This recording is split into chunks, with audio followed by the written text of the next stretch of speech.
Hello? Uh-oh.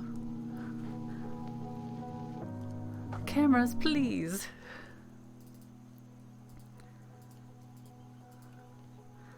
There's one.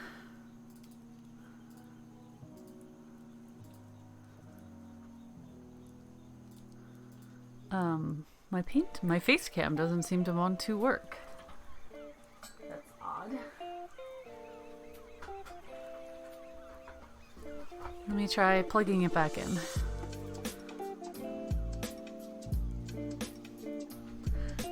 It worked!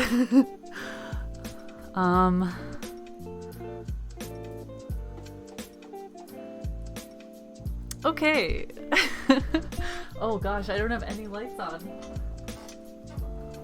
I do this every stream. I'm like, how do I stream again? Hi Sacred, hi Kira, hi Steven, and Corvulus, and Lisa, and Una, and Shiba. I think I gave out the wrong link, which is still so confusing to me because there aren't that many options on my end. And I just, So I'm gonna copy this link Kira gave me.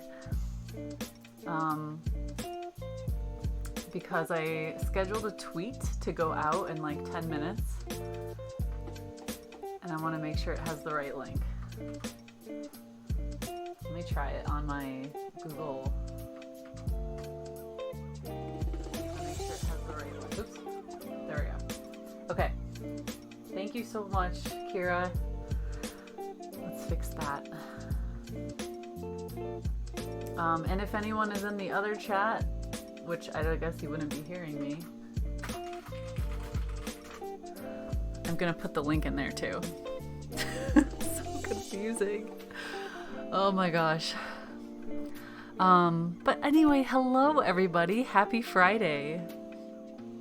How are you feeling? I'm feeling pretty good. Yeah. Just, let me make chat bigger. Hi Tony, hi Kimberly.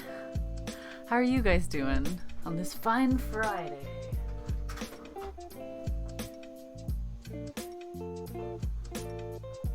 Turn the other light on too.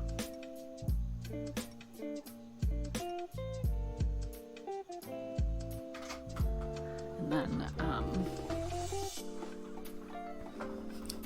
so there's, oh yeah, no, I feel better now. Although I am a little bit just kind of anxious because I know I shouldn't worry about things I can't control, but like Wolfie is having fun issues at work and like I can't do anything about it, but I still worry. It still gets to me, you know? So I'm just trying to like focus on my own thing and stay positive and do what I gotta do.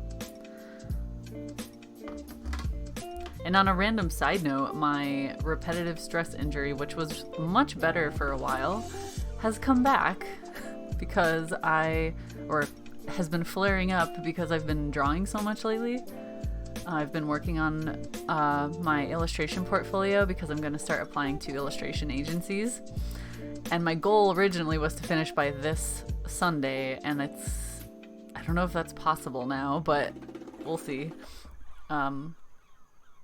But yeah, it's been acting up, so and I can't find my wrist brace anywhere. It's driving me crazy. I'm like, I know it's in the house somewhere, but okay. We're gonna be doing gouache today, and well, yeah, we're gonna be doing gouache. I was kind of thinking maybe watercolor, but I really want to finish the sketchbook, and I said I was gonna devote it to gouache, so we're gonna try to do that.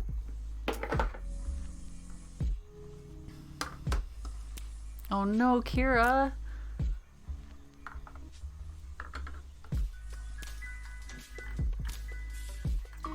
I've only ever had bronchitis once while I was traveling.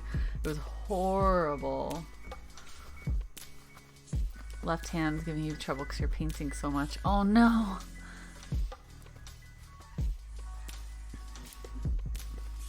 You have a commission, so you have no choice. Oh, well, yay for commission, but I'm sorry you are struggling with that. That's one of the hardest things, and I'm constantly taking breaks and like stretching it, or just even giving myself like a 5-minute break. It seems to help, as opposed to sometimes I'll just be like really into a drawing and I just keep drawing even though it's painful, and I'm like the next day it's like much worse. So taking little mini breaks throughout a long session definitely helps. I think I have everything set up. Is the music too loud? It seems kind of loud on my side. Let's see. Let me find my photos. Have a couple moody weather ones that I want to paint.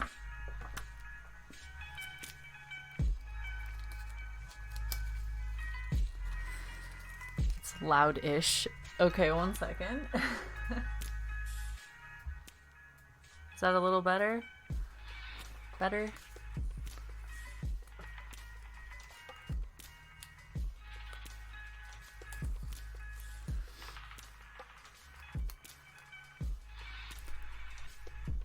Okay. So let me show you guys what we did on Wednesday. When did I stream?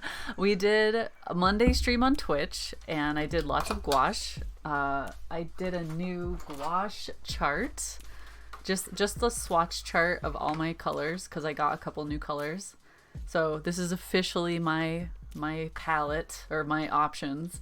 I usually use a limited palette when I paint, but I got this new cobalt turquoise color, which I am obsessed with. And I got the cadmium orange and the primary yellow. So I have a new yellow, and this especially is like going in all my paintings, at least a little. So I'm actually going to be making a video this weekend for how I make my color gradient charts, which you guys have seen me do probably for oil more often. But I have these that I printed out on hot press watercolor paper, because that's like what I prefer to do gouache paint on. And so basically one whole sheet is devoted to one color. So for instance, this would be primary yellow. So I'd write primary yellow, and I would do primary yellow, pure primary yellow mixed down to white. And then I would mix primary yellow with red and do red and yellow mixed down to white, then blue, and then green, and then like all the colors I would normally have in a palette. And that way you have a full spectrum of colors and values that you can use, and you can like you can either just have it on hand to reference, but like if you're out plein air painting, it's really great because you can actually like hold it up and see what colors are in your scene, and just like it automatically know what to go for.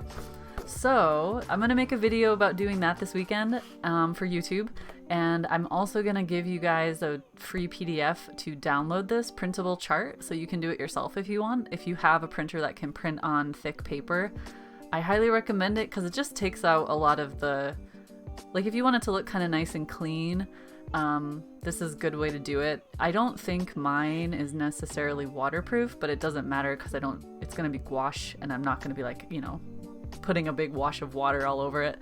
But yeah, it's just a really easy way to do it, because otherwise you're spending forever just measuring and getting the ruler out and trying to make it like a nice grid. Just cuts down on time. Not sure if you can handle it. You might be able to go to like a Kinko's or maybe even a library, because some of them have industrial printers that can handle thick cardstock paper, because they print on cardstock there. So normal watercolor paper, or like, you know, the 140 pound is not much more than watercolor, or than cardstock. And I don't know, like they might be willing to do it.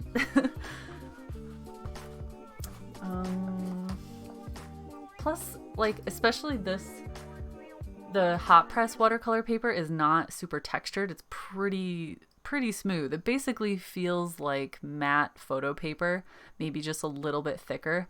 So a printer, like a normal printer, can, I guess it just depends on the printer. If it's super, super, super cheap one, it might not handle that. But even like most normal printers can handle cardstock, and that's very similar. So you could maybe try it.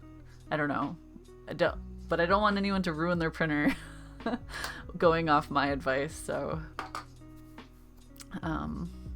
Cobalt Cerulean is your new favorite blue. Really, Woosie? Oh my gosh.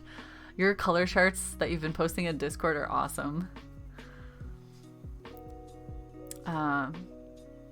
Could try it at school. Yeah.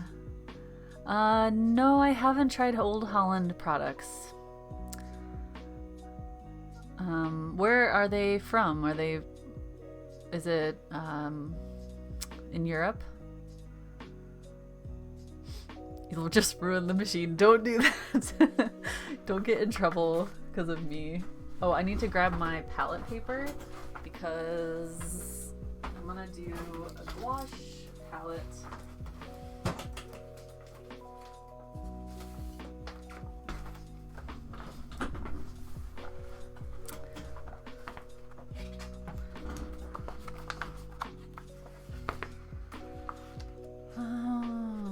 Let's see.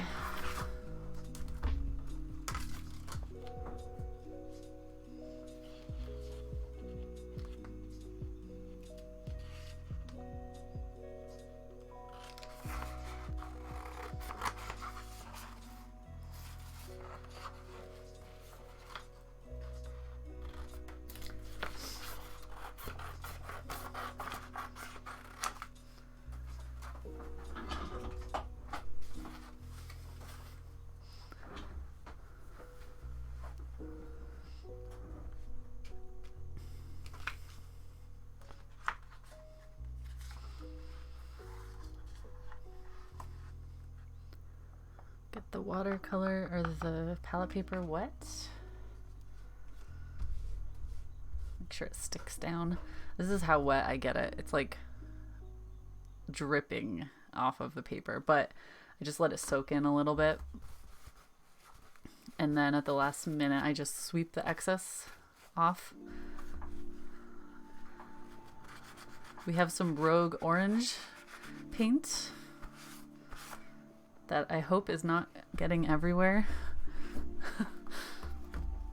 I noticed it on a couple pages, so I don't know, like it's on the edge of there, I think. It happens. It's fine. It's not a perfect sketchbook. I try to keep it clean just by using the tape, and it ends up looking nice with that. But there's still like random marks all over it. So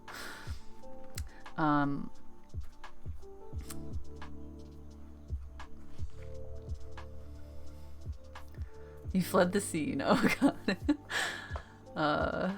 Can't decide which color to pick for your last swatch strip. Transparent orange or yellow ochre. Yellow ochre. I love that color. It's so pretty. I actually started using that and replacing my other yellows with watercolor, because if you really water it down, you get like a nice bright yellow, very warm, but then you can also use it very heavily, and it's just got like a lot of versatility to it. Hey Sergey.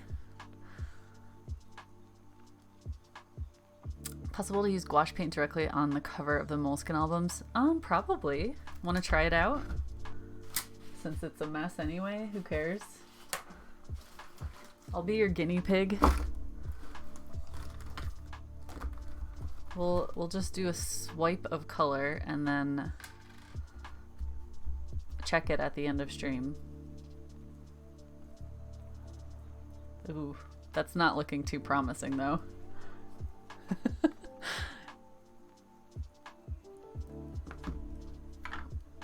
Like, it'll harden on there, but it's not going to soak in, and therefore it'll most likely just rub off whenever it gets touched.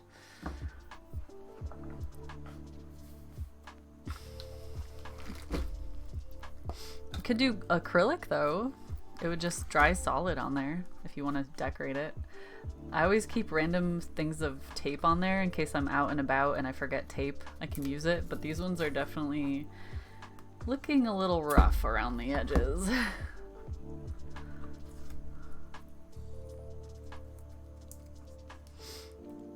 Okay, I need to make chat bigger. It's like 200% now.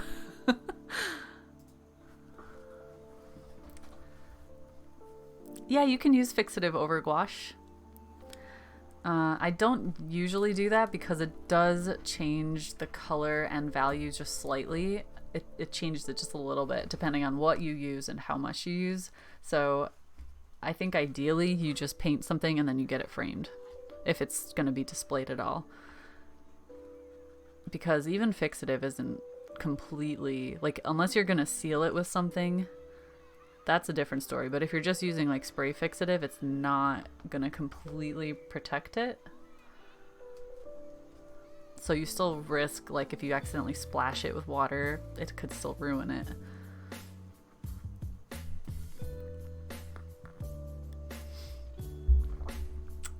He might use acrylic or maybe acrylic gouache, or I don't know much about casein paint, but someone mentioned that to me recently as well.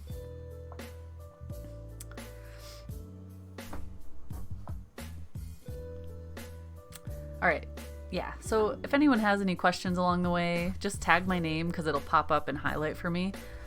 But otherwise, we're gonna get started. And I'll show you like a quick recap of what we did, because I don't know who saw what, but basically since I started this gouache challenge where I'm gonna fill this entire sketchbook by the end of the year with gouache, we've done a few pages so far. I think I did these on stream like a week ago or two. What is time? I don't even know what day it is anymore. It's Friday. I know that. Okay. Hey Leslie. Hi May. How are you? Good morning. We did a couple things for the Paintalong, which was this one, which I realized yesterday, by the way. This Paintalong is apparently public on my YouTube channel. I thought it was private, but I kept getting comments, and I was like, how are they? Not a lot of people usually comment on the Paintalongs because they're private on Patreon. And then I checked it and it was like 200 or something views. Like, oh, whoops. Oh well, I guess that's out there. I could change it, but it's like, eh. We'll just make sure the next one is for my patrons. Not much time left. It's the 13th. It's Friday the 13th. It's lucky Friday the 13th. I'm gonna get lots of painting done today, and we'll have plenty of time. I have 31 pages left. And I usually do 3 to 4 to 5 paintings per session, so like I feel pretty good about it. You feel cheated. You need another paint-along. Well, we could, how about on Monday's stream, I'll put up a reference photo that everyone can paint, and we'll kind of do a mini paint-along. How's that? I mean, geez, we have 6 hours to kill on Monday, so. And I definitely want to do gouache. Here's a few more. I did one value study, which I think I want to do a couple more value studies before the end of the sketchbook. But then I started getting into ocean scenes because I really want to practice that and get used to those color combinations before I go to Jamaica. A couple sunsets and beach scenes. Prairie. Wave, which, wow, I did a horrible job with that tape. It's like not clean at all. Quite expressive forests, playing with different color palettes, sunset, and a couple random paintings. So today I'm going to start off with a very moody Scottish landscape because that's literally all I see when I look out my window.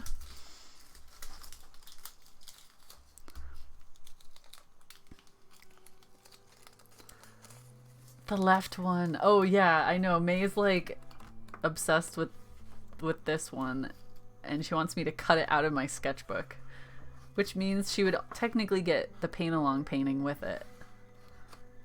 I'm not opposed to doing that, but I'm slightly hesitant just because I love having like a complete sketchbook.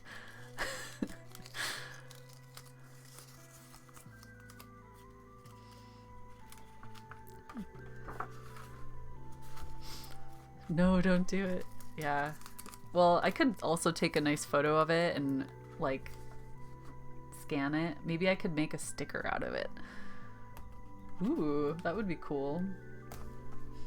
Make like a long skinny sticker. It would actually go really well on a lot of things like sketchbooks and stuff, water bottles. I never thought much about that, May, like making prints out of things that are in my sketchbook. The only time I've ever thought that is when I take a sketch, take a photo or scan it, and then doll it up in Procreate or something for a specific reason, like maybe I'm making a sticker.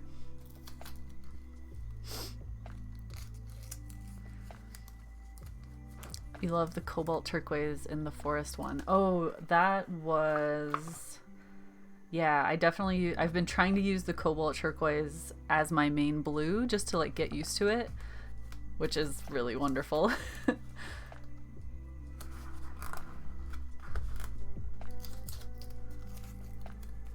anyone else painting or drawing with me today?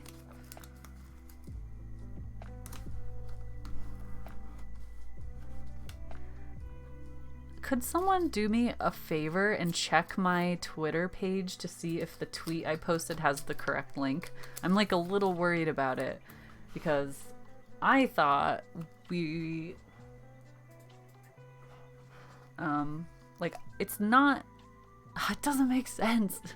I still don't understand streaming on YouTube. The link that I have on my dashboard is not the one that you guys are using apparently, which I don't get. Why is it so complicated? That's why I love Twitch. It's so they've made it specifically for streaming and it's just so easy. That and other reasons, but is it a Holbein gouache? Yeah, Sacred Heart. It's the Holbein. Oh, it's over here. G569 if you're interested. I highly recommend this color. It's beautiful. I've already fallen in love with it.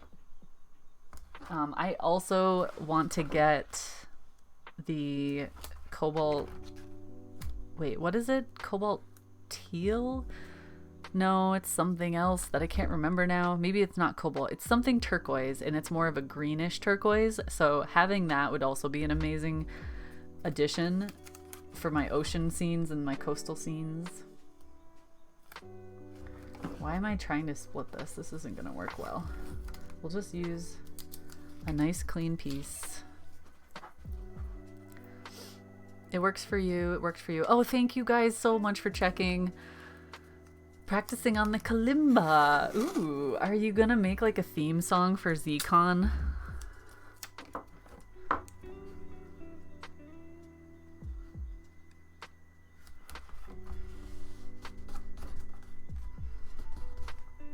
No, there's a piece of cat hair trapped in the bottom one. Dang it. Oh well. The Viridian is very nice. You have it on your Pro Gouache palette. Ooh, Viridian. I just got Viridian oil paint, which for the first time, and I'm obsessed with it. It's amazing. It's right here, actually. And mixing it with a little white. Oh, look at that gorgeous color. So amazing.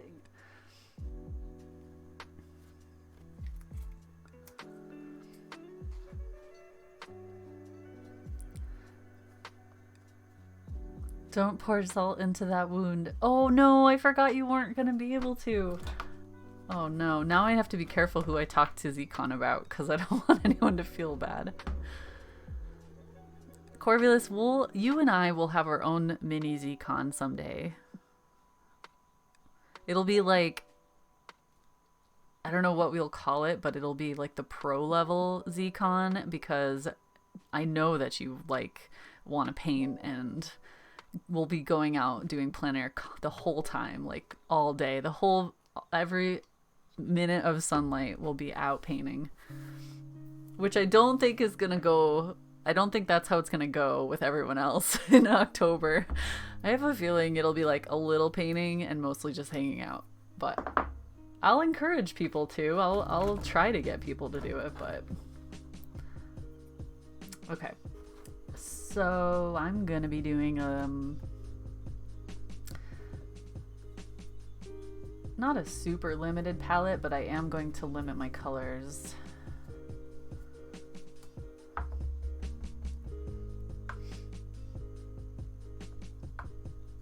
All of your paintings come with it for free. Yeah. Hi, Itchy. Maybe Itchy could be Jared. Oh my god, you changed your name. Oh, that's amazing. So is that what it's gonna say when you email people? Because my name shows up as Sarah Burn Studio when I email people. Because that's what my... Like, it's on YouTube that way, too.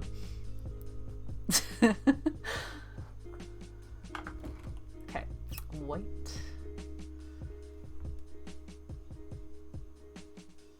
Oh wait, I was gonna use the rest of my old white. If you go, you'll be painting. Oh yes, you will.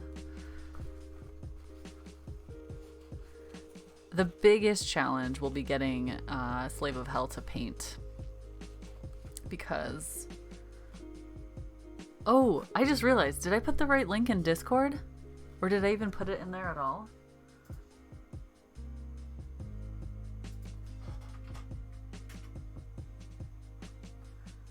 I'm going to edit that.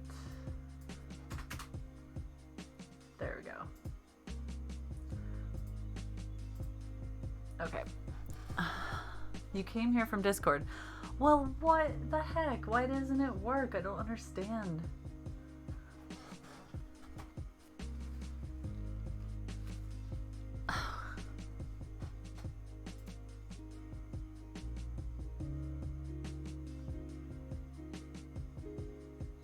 I'm so confused about all that. All the links and stuff. I can't open this white and it's hurting my hand. I know, Sheba, because you're going to Africa. That's amazing.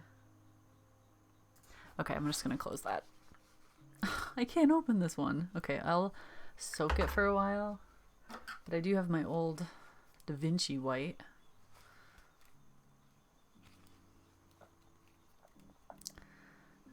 Plein Air Highland cowing every day. Oh man.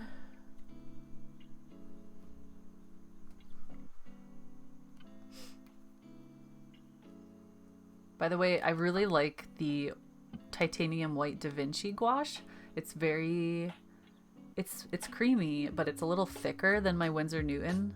My Winsor Newton is just the permanent white though, so maybe that has something to do with it. It supposedly have the same pigment, but this has titanium dioxide. Anyway, just throwing that out there in case anyone, if you can find a bigger tube of it, it's also nice to have extra. I love the fact that I don't have to worry about running out of yellow now. It's wonderful. But I'm about to use up the rest of my older one.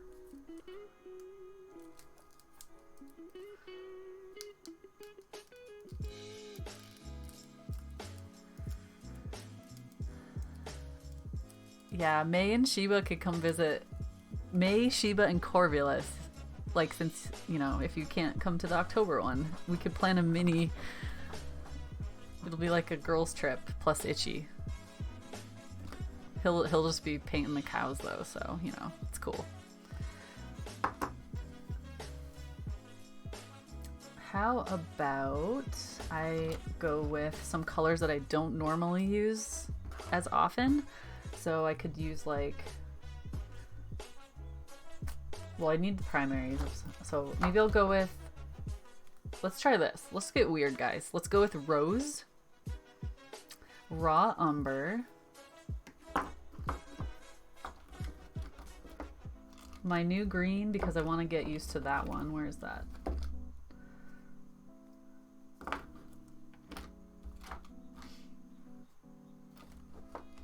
Oh, there it is.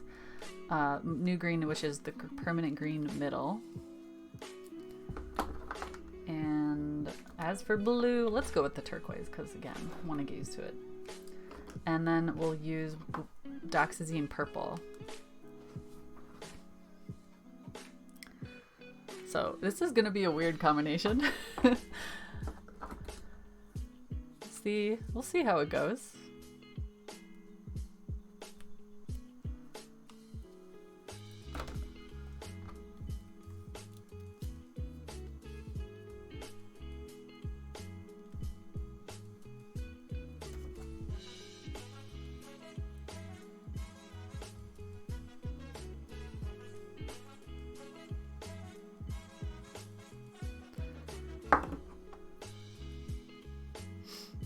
They dry a little shiny. Oh, interesting. I only have ever done the white, so not sure.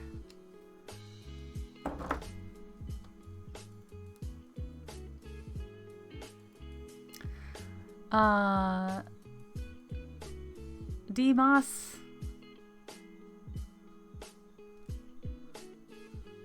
Wait. Are you? I think you are. Are you? Does your real name start with an M?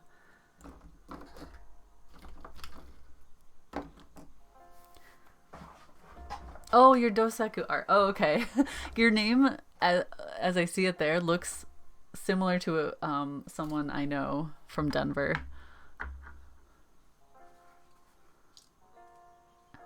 Printers depend on the grammage they can handle. Here goes up to 160.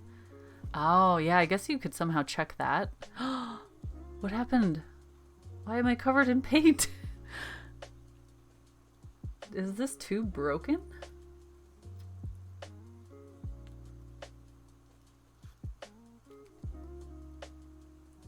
Where is it leaking? Yeah, I got issues, but I don't know where it's coming from. Oh, I think there's a leak right there. Well, that's always fun. Glad I noticed before I touched everything.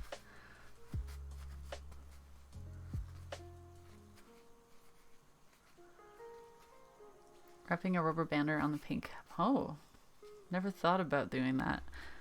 I guess that helps you with your grip.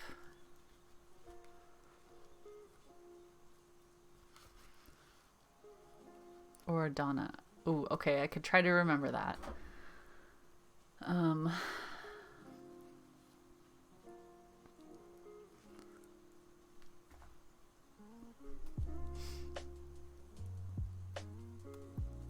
Well, okay. Hi, Boosh. Oh my gosh, Boosh, I'm so excited. I have... Should we tell everyone?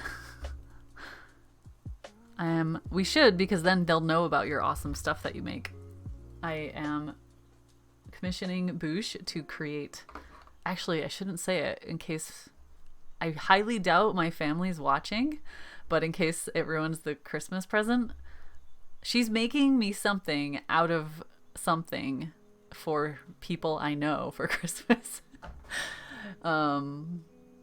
If any of my family is watching, do not click on the link. But oh, actually, Boosh, if you post it in Discord, maybe that's safer. if everyone can go see that, because it's so detailed.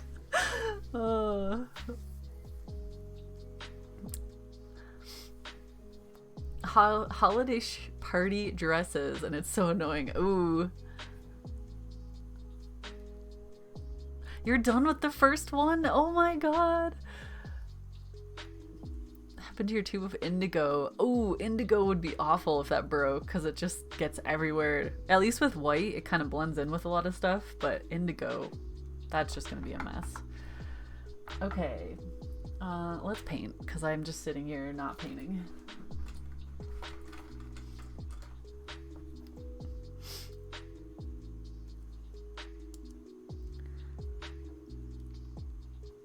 Something out of something is my favorite.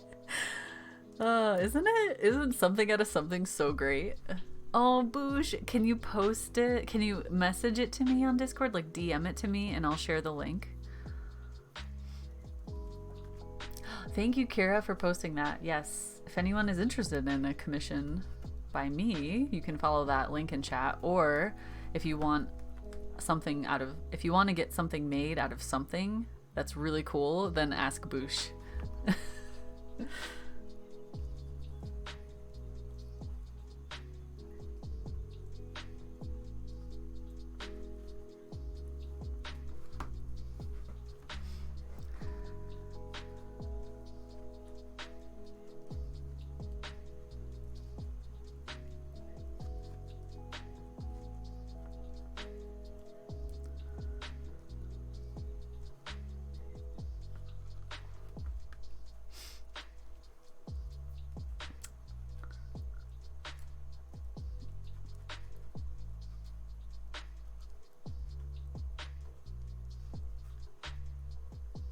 Probably, you guys might not be able to see what's happening yet because it's a very light sketch using red. Just want to make sure I get the formations because this is the rock formations known as, well, they have a few names, but the Store, or the Old Men of Store on Isle of Skye in Scotland. The, like, massive rocks jutting up out of the earth. Really cool.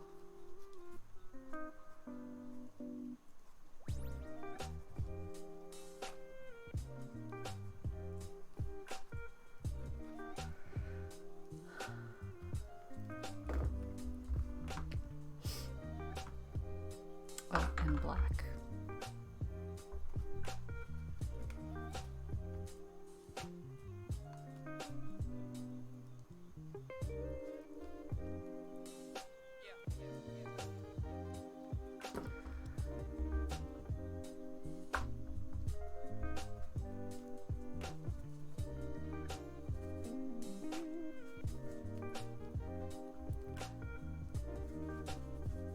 Ooh, it's kind of cool. I'm gonna make the sky a little bit stormy.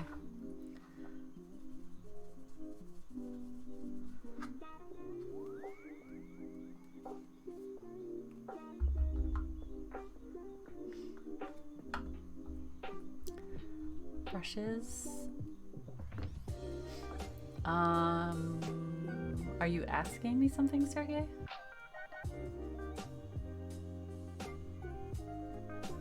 Hi, Holly.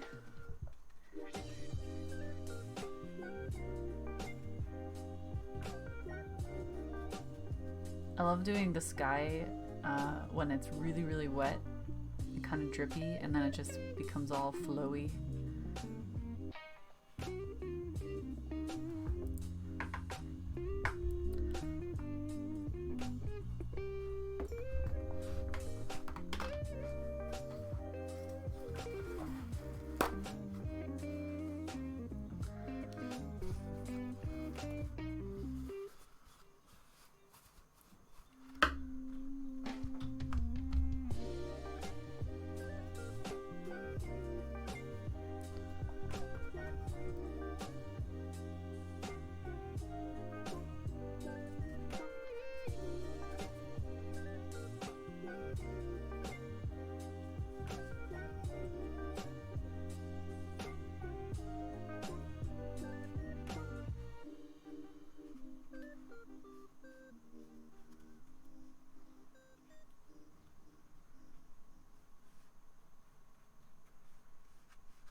At the moment, I am using a flat wash brush. It's a 3/4. Sometimes I use a 1-inch, but I really like using flat brushes with gouache. Occasionally, I'll use a smaller round brush like this one, which is a number 8, I think. It's an Escoda number 8. But for the most part, I use like these kind, like flat wash, different sizes. I try to use a big one for as long as I can because it just helps to simplify shapes. It's really hard to do lots of little detail with a giant brush, so it just forces you to look at the overall picture for longer rather than getting caught up on all the tiny little details straight away. Evangeline, hello.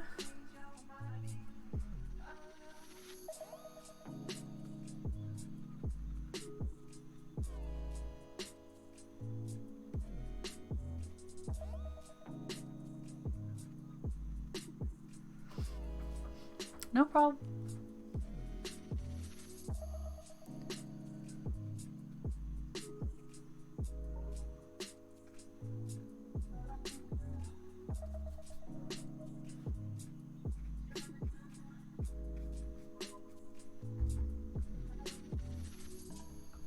You're done? Woozy! I would love to see it. Tweet of pics. Oh! Oh my god, guys, look! Look at it! I'm so excited! That is Boosh Tiki Tiki in chat, and she is making things out of things. Go look at it. And she does custom ones.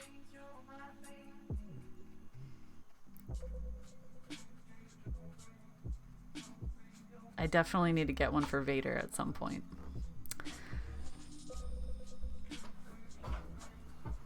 Poor baby. He doesn't have a stocking.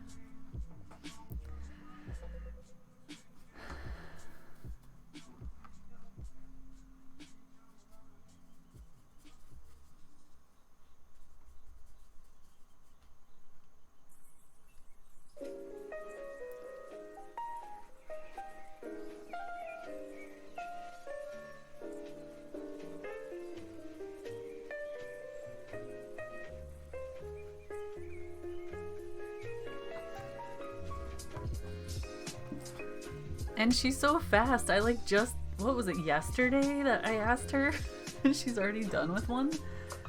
It's amazing.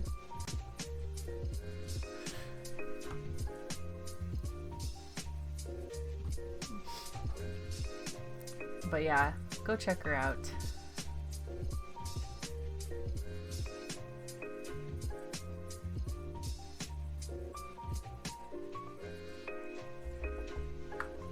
Hey Gino.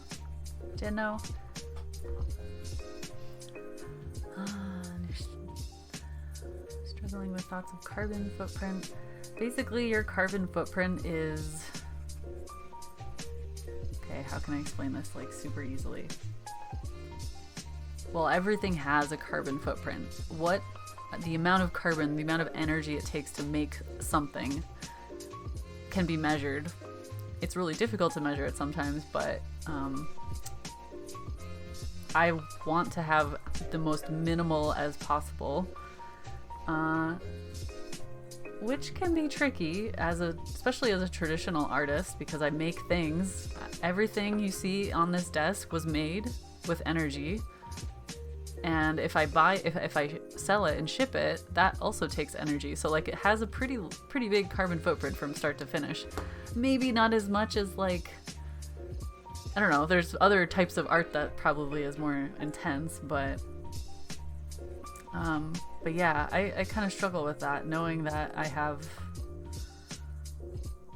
I use a lot of products and I send things out into the world and they have to be shipped or flown places. Had to leave a post to Discord. Oh, you put it in Discord. Okay. Let's see.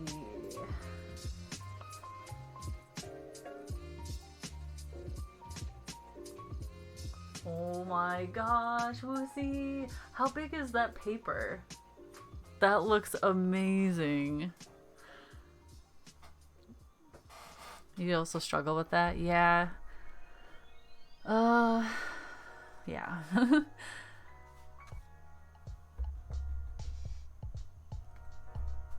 It's definitely something I think about a lot, and some days I get so just disgusted by the fact that I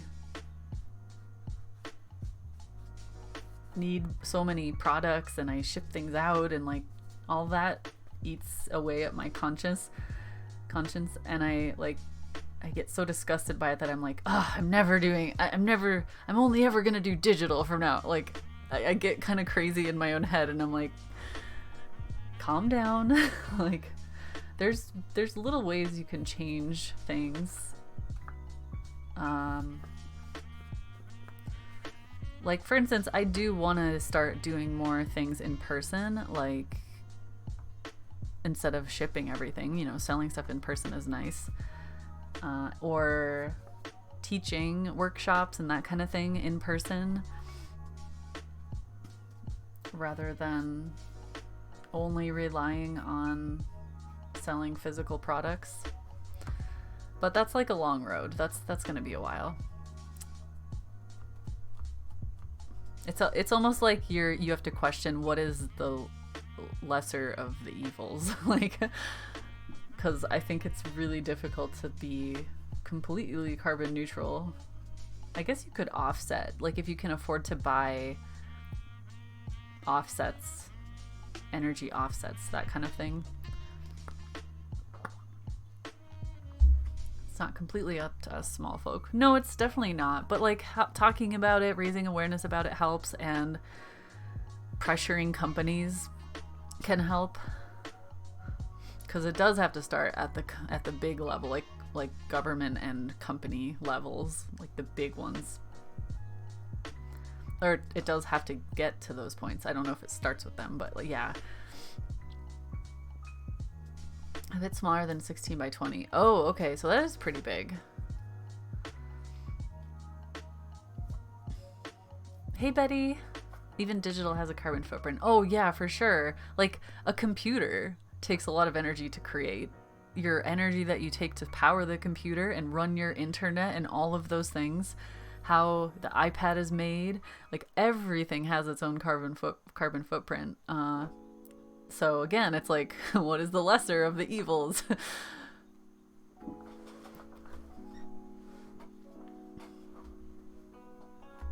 Gonna be living in a cave. I'll join you. We'll find a cool cave somewhere. Some kind of cool, on a pretty island with blue water.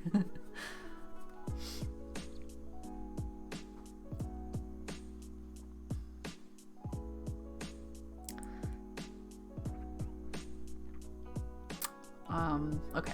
Just make sure I catch up with chat here and there.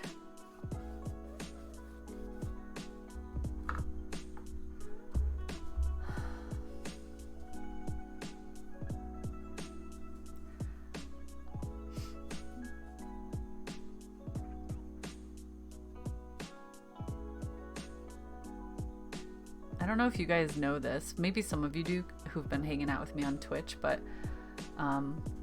like I went to art school way back in the day, then I graduated, and then I went back to school for interior design with an emphasis in sustainability. So for like 3 solid years, my whole life was about sustainable design. And when I graduated, I worked at an architecture firm, and a lot of the things we did were trying to be as sustainable as possible. So anything from like the products you choose to designing the systems to be like using passive energy. So like for many years, that was my whole life, my whole existence, and my like kind of how I identified myself, like very environmentally friendly. And so I struggle nowadays with the fact that it's not so much a big part of my life, and or like my career, and I try to still do a lot of things, like as many little things as I possibly can, like reuse things, take bags with me when I go shopping, bike or walk as many places as I can. You know, there's millions of little things you can do, but yeah, in comparison, just painting art, just making pretty things feels very selfish, and like it's not really contributing in a way. But then occasionally I get messages from people who say like a workshop or a paint along, or like a viewer or something tells me that it like made their day amazing, or it like changed their life because they got back into art and they're doing art now. So those are the moments where I'm like, okay, maybe it's not completely selfish, but I still struggle with that and with that guilt. And so that's another big reason why at some point, once I'm like doing better financially, I really want to devote more time to like teaching people things in person, but then also doing I don't know, like volunteering or working with nonprofits. Like I know a lot of people who do nonprofit work, and they definitely need artists. It's so much time. It's like extremely time consuming, but I really want to get to that point where I'm able to do that. There's so many causes that I want to contribute to, but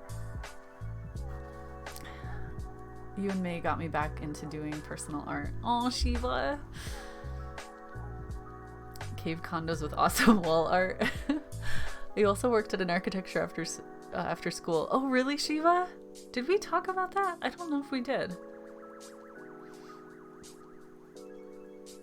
I think maybe we we talked about so much in so little time when you were here, Shiva, that it's like kind of a blur. Got rocks to look at. Yeah.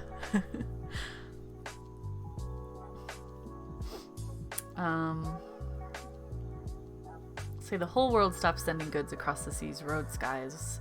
Doesn't that mean that many people will lose their job? I mean, I understand your point, but it confused me more on what is better for our world.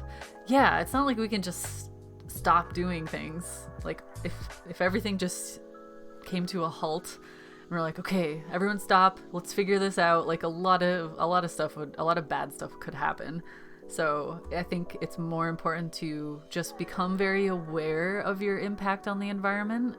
Like try to be aware of every little thing that happens in your day, or every product you use or buy, especially, and how that impacts it. And then if you can, make changes here and there to reduce your impact. Yeah, I mean, and then of course, just if you can talk to people about it in your life who maybe have no clue. Like there are a lot of ignorant people, and they don't know anything about it. Maybe not even to their own fault. Like maybe they watch the news, but the news doesn't explain it to them, or they just never had someone in their life to talk to about that. So if you can be that person and you can like positively influence them, then that's better than nothing.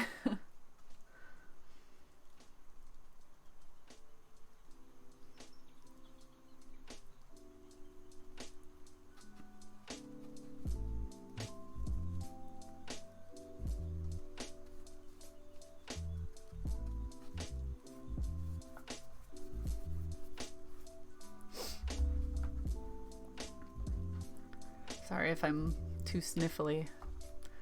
It's been really cold lately. I'm trying not to get sick, but it seems like everyone around me is.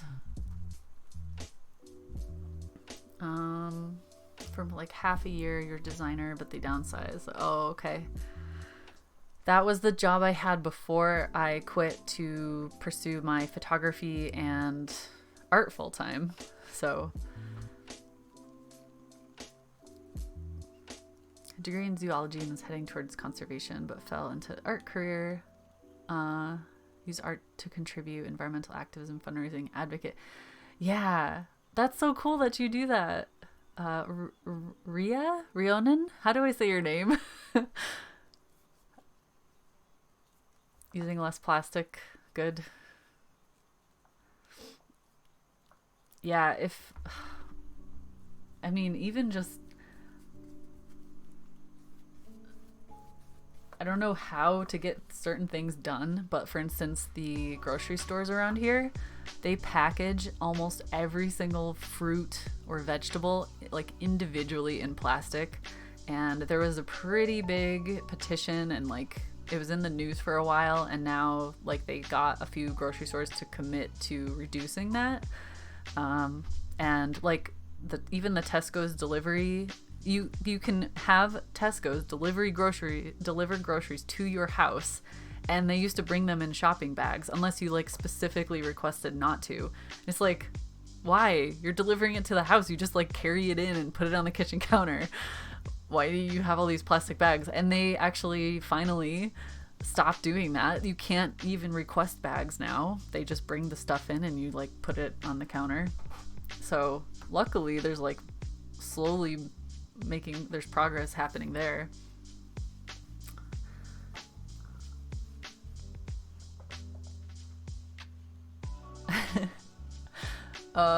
You all know how to say it. I don't know how to pronounce it though. Just saying, very easy to send Sarah a small gift or two. I did it. It was seamless. Like, shares, comments are great. The donation rocks. Okay, shutting up now. Oh, you're so sweet. Thank you. And by the way, I so appreciate your gifts. It's so kind of you. As you can, well, I don't know if you can tell, but this is one of them. And I really like that color so far.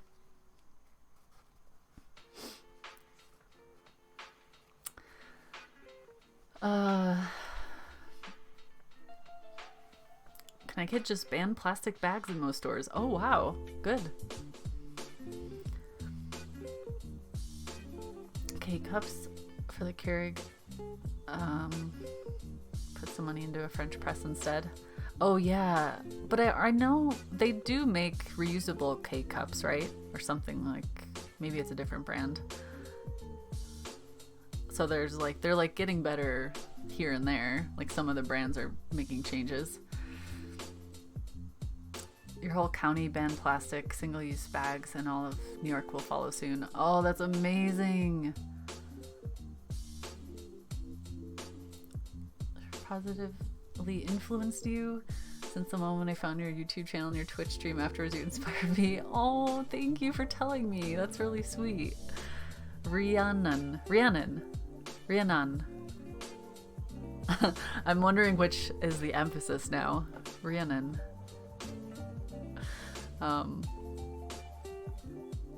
I just watched a movie about, or no, it was part of The Crown. Do you guys know that? I don't know if it's everywhere on Netflix, but there's a show here, because I'm in the UK.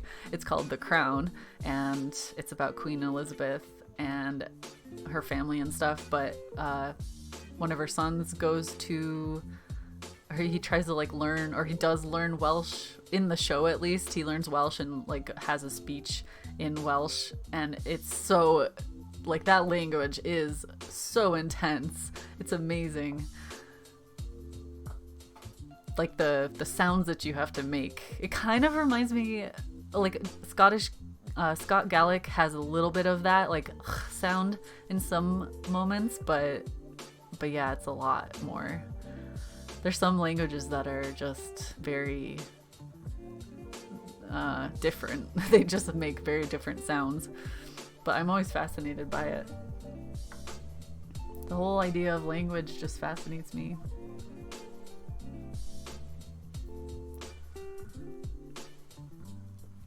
Very different than like Japanese or something, right, Shiba? Okay, I think I'm gonna switch to my smaller brush now, because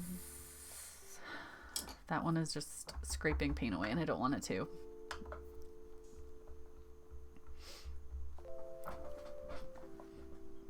Princess Anne is so aloof, it's hilarious. Oh yeah, that's right.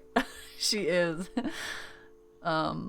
You're from France. We also banned plastic bags. Oh, like the entire country banned plastic bags? It's a dark world out there. This is a refuge. Oh.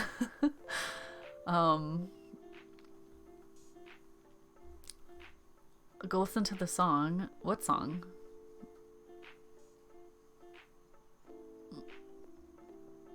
Yeah, I think I just watched season 3. Was that the most recent one? Oh, listen to the song. Oh, okay. Okay, I'm gonna bring it up on my phone. I'll have to listen to it after because otherwise Twitch will, or YouTube will copyright strike me. Oh god, I should not have opened Google though, because freaking UK politics. We're not even gonna go there, guys. It's just depressing. Okay. Wow, I can spell. I'll put this on my phone for after stream. Pause. Okay.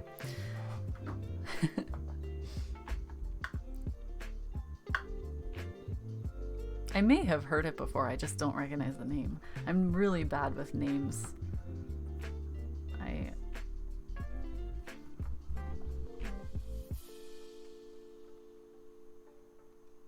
That's one thing I want to improve, especially once I start going to events and things more often, or if I'm gonna do workshops.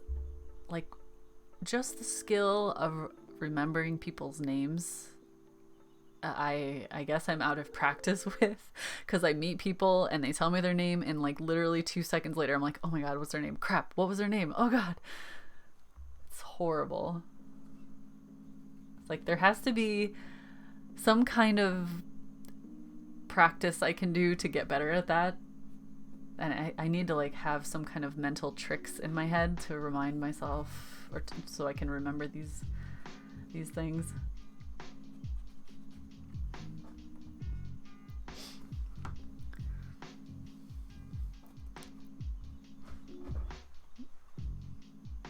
Oh yeah, Sheba, I definitely understand that.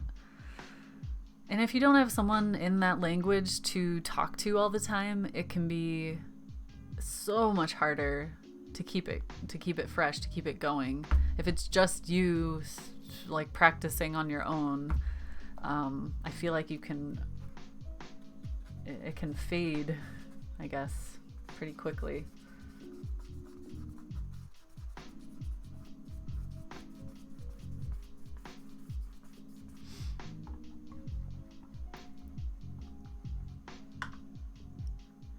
Instead of banning, they charge 5 to 10 cents per bag. I think that's a measure to try to get people to not use them though. Like, they think, oh, if someone has to pay for it, they'll either bring their own or they'll just like carry things if they don't want to pay for it. But they should charge more if they're going to charge at all, because people don't think that that's very much. So they're like, yeah, why not? Just do it.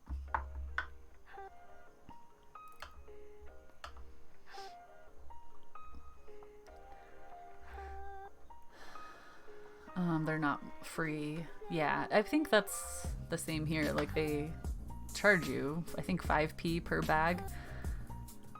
Every store does in Scotland. If you want to get a bag, you have to pay, but it's so little. It's 5p. Everyone's like, yeah, who cares? Most people still use bags, plastic bags.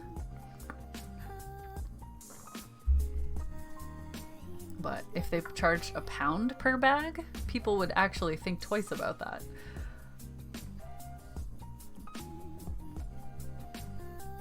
Like, there's times when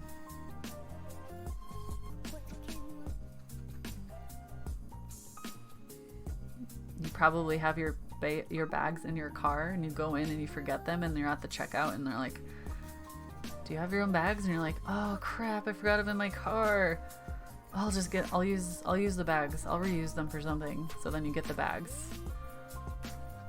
But if you knew you had to pay £1 per bag, that would definitely make you I would remember my bags every single time. I'm pretty good about it now because I have these amazing foldable They're like fabric bags. They fold down into themselves, so they're like this big when they're folded. And I have 2 of those in my shoulder bag all the time, so that really helps. Because if you make it really convenient, then it's no problem to keep up with.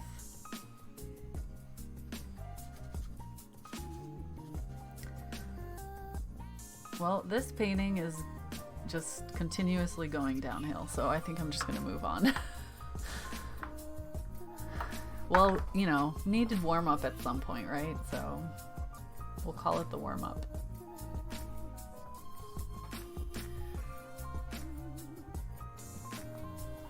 Let's do a moody scene next. Out of Lord of the Rings. Well, I can understand that because it is based on the Old Man of Store, which is in the Isle of Skye, and it's got like kind of a fantasy look to it.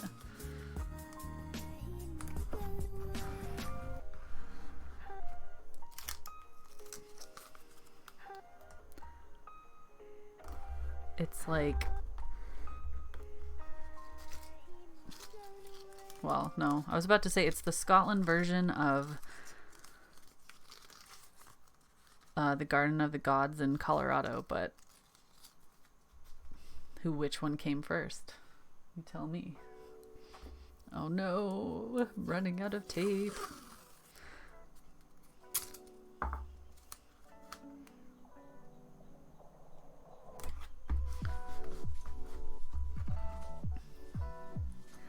How did your art stall go the other day? Sorry if it's already discussed. No, I mean, I talked about it on Twitch on Monday, and then I think I did a Patreon and Twitch sub stream on Wednesday here on YouTube. So if anyone wants more streams, you can either become a patron or a Twitch subscriber, and I'm gonna try to do them at least every other week. But anyways, it went really well, although it could have been better. That's what I keep saying. It was, I'll give you the synopsis. It was at the Glasgow Botanic Gardens, and it was inside the Kibble Palace, which is an all glass building where they house the tropical plants. So, sorry, excuse me. It's very humid. Condensation drips everywhere. And we were warned about this before we got there, and they said if you're keeping your art in there overnight, which we did, you have to bring plastic to completely cover everything because the drips just like get worse at night. So that was its own hassle, and occasionally we had drips on the table during the event, and I had to keep like making sure it wasn't dripping on like paper stuff. Sorry. Just dying. But yeah, besides that, it did get quite a bit of foot traffic despite the absolutely horrendous weather. It poured the whole weekend. It was very cold, so people weren't really out and about walking in the gardens as much as they would have been otherwise, and that's kind of what we were relying on. Because I'm pretty sure the event did not advertise very much at all. Like, a ton of people who came in were like, I didn't even know this was happening. I just was like walking through. So yeah, but we made a profit overall, which of course that's great. I don't think I would do it again. I don't think I would do that venue again. Even though some of the other vendors said that in the summer months it was really nice in there and there were a lot more people. Like, the fact that it does kind of depend on the weather, even though it's an indoor event, like, that really turns me off. And I think I just got lucky with making a profit this time. So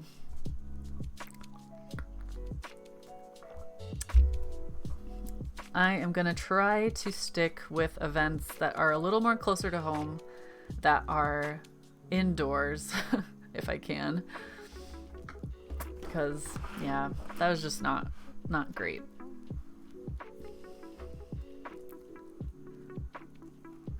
It was nice to make a profit, but it definitely could have been better. If it was sunny and a little bit warmer out, I think we could have done like really, really well.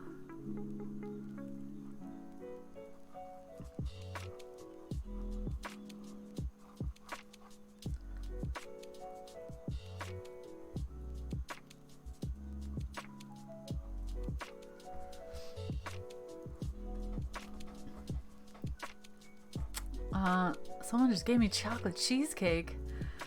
Wow. I am very jealous, Kira. Dang. I haven't had cheesecake in forever, let alone chocolate cheesecake.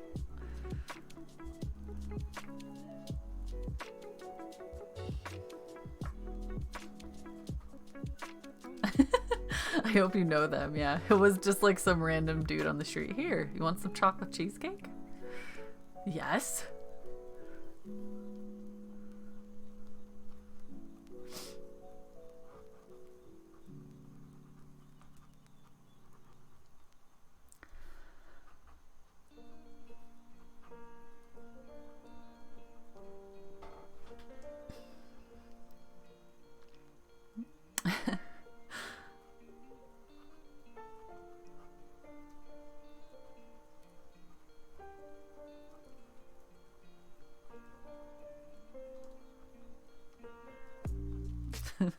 I don't know why that reminds me of like this one time I made well, it was supposed to be a chocolate mousse pie for a party we were going to, and so it was like chocolate pudding pie, chocolate pie, I don't know what you call it, but basically you just like make it, but you have to let it cool down, and then you're supposed to put like the whipped cream on top. And I was trying to write happy birthday on it with whipped cream, but it completely melted, so the whipped cream just came like liquid, but it was also kind of like chunky, so it just looked like barf.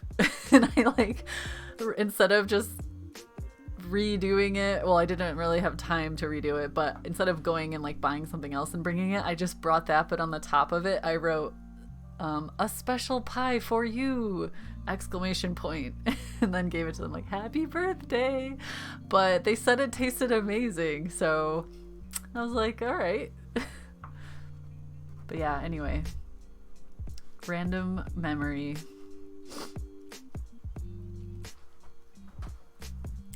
Hello, Ale. Hey, Tony. I do have a couple reference photos up. Yeah, I'm trying to use reference photos from my last trip to Skye. Birthday Barf.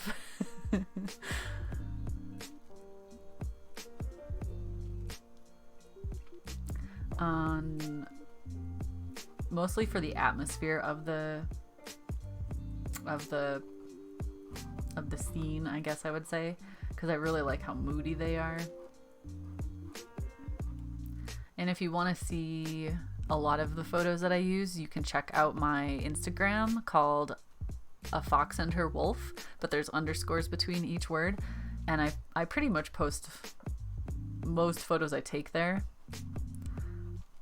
and a lot of Skye especially.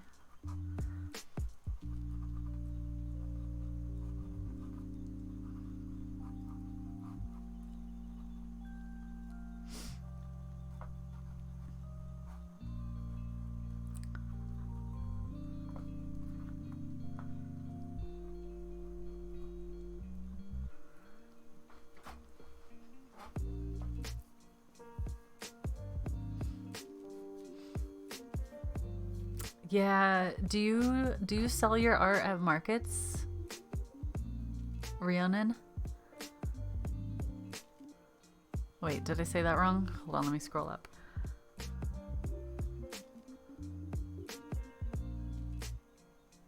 Rhiannon.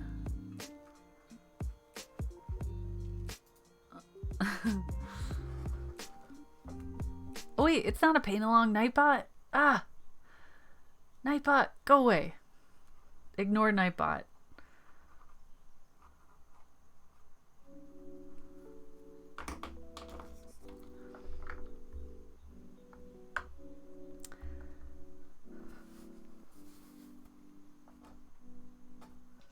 Silly Nightbot, tricks are for kids.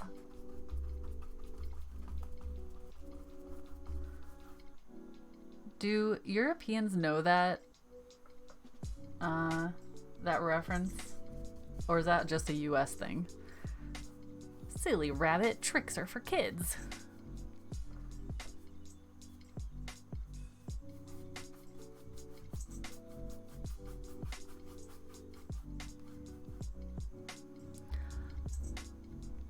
Uh-oh, it says message retracted.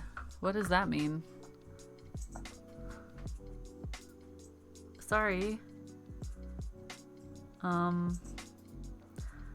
Yeah, if anyone tries to post a link, I honestly don't know why, but it's like removing those messages. I checked Nightbot and I checked the YouTube settings that I have, and it doesn't say that it says they're supposed to be fine. Like, I don't have it set to like time anyone out or anything. So I apologize if that happens. Yes to markets and saying name right. Also, I button mash. Sorry. Oh, okay. I'm a European and I don't know that reference.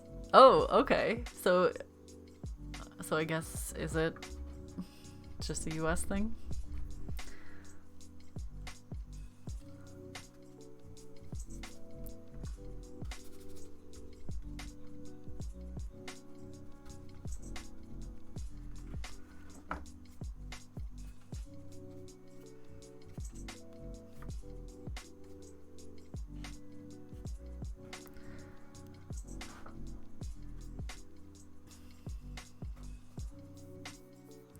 You never think of yourself as a European. Yeah, I know. I like lump everyone together. I know. I'm sorry. What do you think of yourself as? What would you, if anything, do you just not label yourself?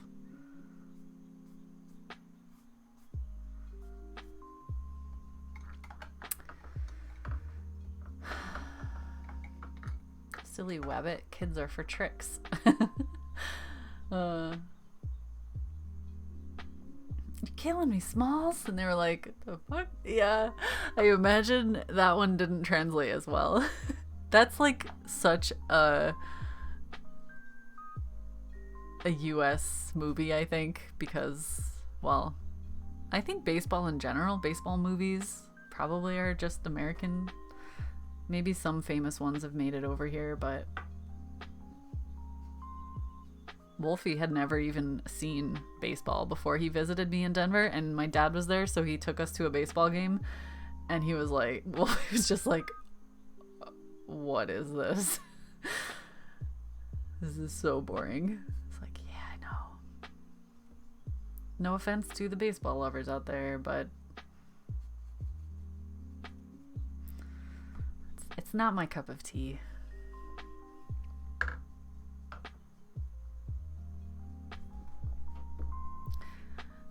Kira, you would get the same reaction if you were saying forever over and over again. You remember that? It would be German of Polish origin, but I don't feel like either. In Germany, I'm a Pole and I don't belong, and in Poland I'm the German and I don't belong. Corvulus, you belong here. You belong with us.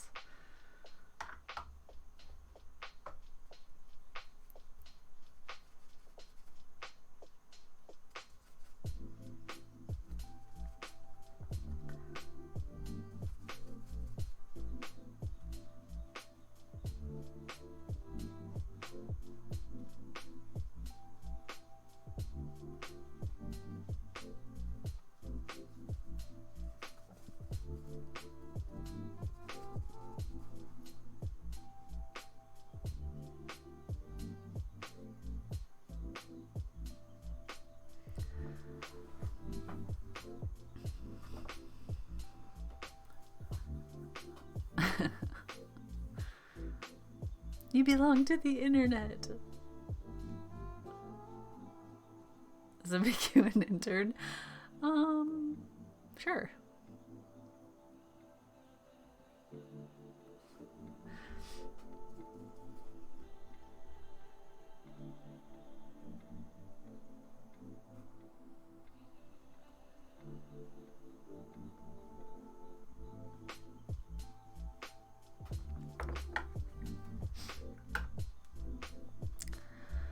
So, Wolfie's out of town this weekend. And I am not. But tomorrow... Oh, I don't know if I mentioned to you guys, last week at like the last minute before we were gonna go to the art fair, I got the opportunity to show and have for sale 2 of my paintings at the Inverness Victorian Market. It's like this indoor foot traffic kind of area of downtown Inverness, and it's not like a mall, but I don't know how to explain it.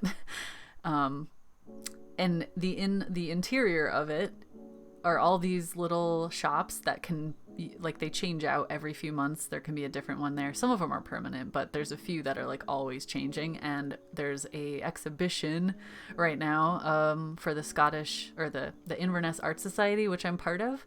So I have 2 paintings there, and I have to go pick them up tomorrow, apparently. So I thought that it went all the way till Christmas, but I have to go, like, they have to be picked up tomorrow.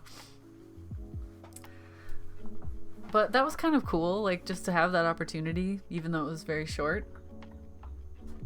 I'm trying to say yes to every opportunity that comes my way, even if I'm already a bit stretched thin.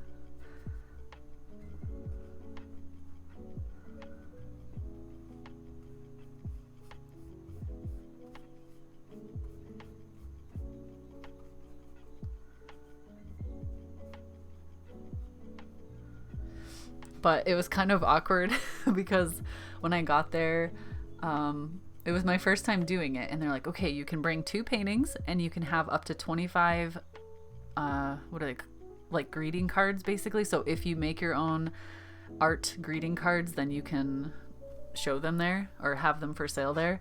And I was like, and they're like, but make sure they're in a box and they have your name on it. And I was like, wait, they have to be in a box? What kind of box? Is it like a cardboard box and I just bring it and then I take them out of the box, or is it a box that I make that has my name on it? And I asked like a million questions, and I think, like, I was like, they answered and I think I got the gist of it, but I showed up with it was completely the wrong thing. And so luckily they actually got a card holder donated to them at the last minute, so mine could go in the card holder and I didn't have to have like my special box made. But I was just like, oh god, I feel like such a noob. And also, most of the people that were hanging art there, they had like there were landscapes, there were a couple fruit studies. My stuff was very stylized, I should say, compared to everyone else's. And I felt like very out of place. And I was like, oh, okay, maybe I should have brought other stuff. But I don't know. Who knows? I wanted to have pieces there that I liked, that I was proud of, so I would feel more confident. But I think maybe I should have I should have brought some more like normal landscapes.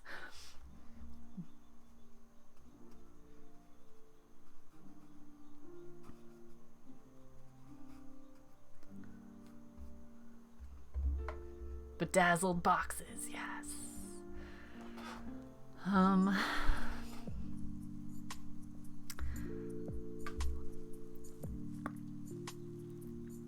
You're painting along, Steven?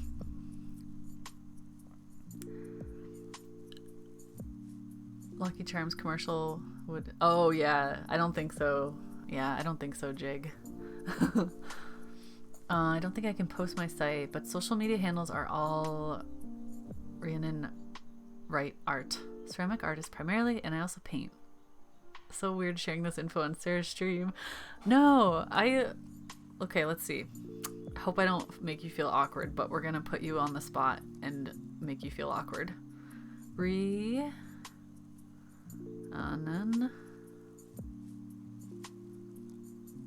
Right. Oops. No H. There it is. Let's look at what she does. Okay. Oh my god, that's so pretty. Look, guys. It's like imprinted in the ceramics. Can I get one? Where are you located? Oh my gosh. Is that a little ornament? Oh, it's like botanical studies in ceramics. Oh my gosh. Look at this set. Oh, I want everything. Well, next time we move, I'm pretty sure I'm gonna have to move to a place that's unfurnished. Oh my god, that looks real. That looks like you picked a mushroom. That is so cool. Okay, follow.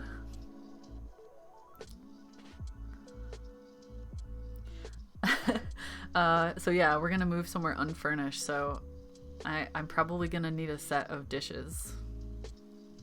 You're Australian. Oh, that's really far. Do you ever visit Scotland?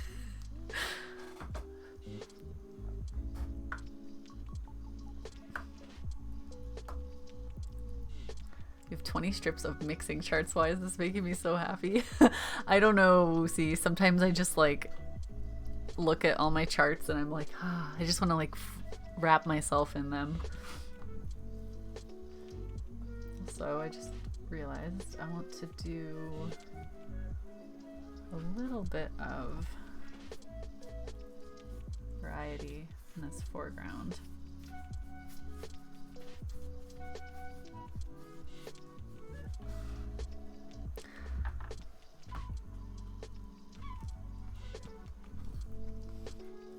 Furnished places come with dishes. Yeah. Furnished means you can walk in and live there. Unless they make an exception. Like, this place was furnished when we moved in. The only thing... There were like a couple small things I needed to get, but... Yeah, everything was here. Dishes, pans, cutlery... well, they didn't have bedding. Like, you have to bring your own bedding, so that's one thing, but I feel like that's pretty normal.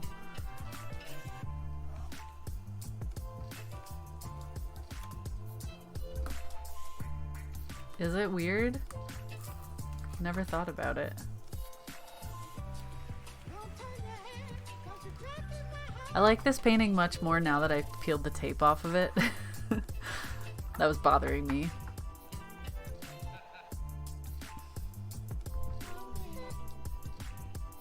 Furnished means you get like a refrigerator and a washer dryer. Oh, yeah, I think they specify here furnished or unfurnished, and then they also will say if there are white goods or not, and white goods mean like refrigerator, oven, all of that. So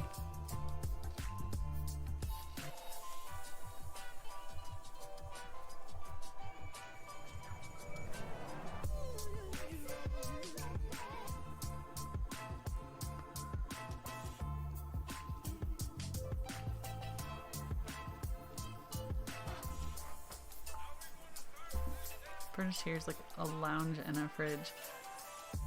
I mean, so far all the places we've lived here have been furnished, and it comes with everything: dishes, cutlery, curtains. Because apparently unfurnished can also mean no curtains, so you'd even have to bring your own curtains, which I find crazy because it's like, why would someone take curtains when they leave if they're made or they fit a specific window? That is just strange to me.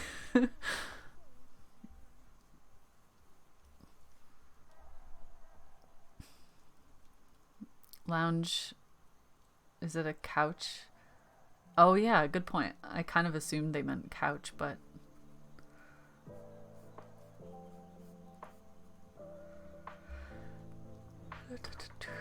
So, oh my gosh, don't start yawning.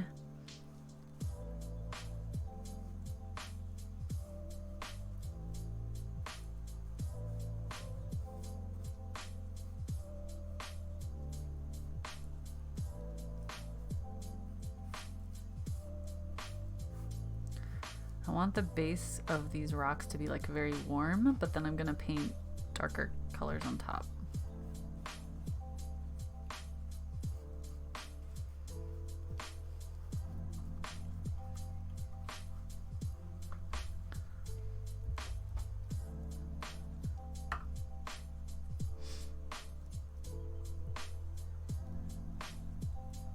Hey MVH, how's it going? Thank you.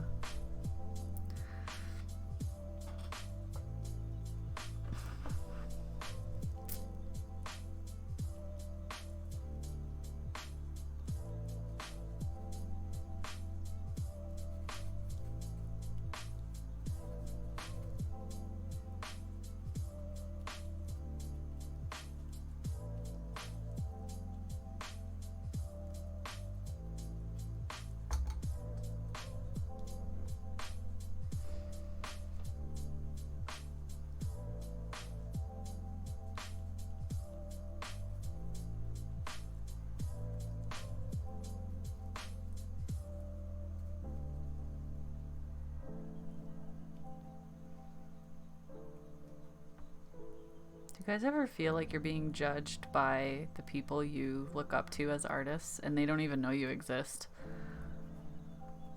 But like just on the off chance that they see your work, does it freak you out? It's like, that's what I do, and it doesn't make sense. I'm like, there's always this voice in the back of my head that's like, oh my god, the plein air painters that I look up to hate me, and if they saw my work they would think I'm such an amateur, and like it's so negative. I don't know why. It's just like always there in the back of my head. And when I'm out painting, I'm like, what would so and so do? How would they figure out these colors?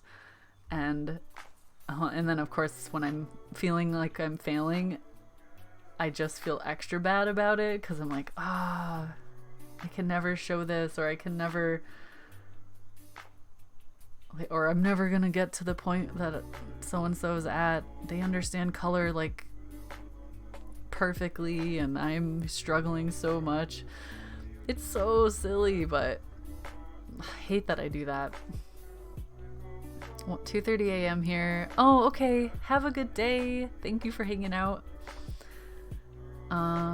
Did you say curtain for curtains? Wait, what? Curtain? Oh. Curtain. Yeah, I don't really pronounce a lot of T's. I don't know if it's like an upstate New York thing or a Colorado thing. I don't know where I got that.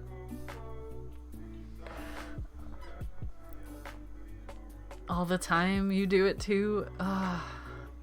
Confidence. Confidence. I know. It's not rational. It's mostly, I think it comes from like I want to understand color and light and values just to the point where I'm not struggling so much, but at the same time, like that's half the fun is figuring it out. So if I was to the point where I knew it, I would be struggling with something else. So it's like I need to just calm down and just enjoy the ride, not worry about it. But I think part of it is because I want to put my art out there so that I can hopefully get into exhibitions or galleries or something. But I definitely don't feel worthy of that a lot of times. And like the people I look up to that are in galleries are so far beyond my level that it's like, why do you think you can do it? I don't know. I recently had a really bad struggling moment with plein air. I was out doing plein air painting and it was bad. And of course, I haven't been able to stop thinking about it.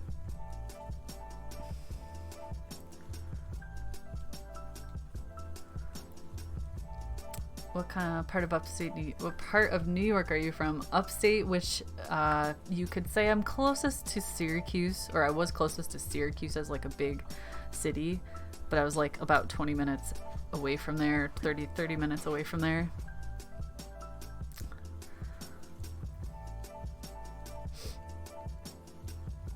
Also thinking of artists who'll teach at the Plein Air convention. Yeah, like all of that, the whole crowd.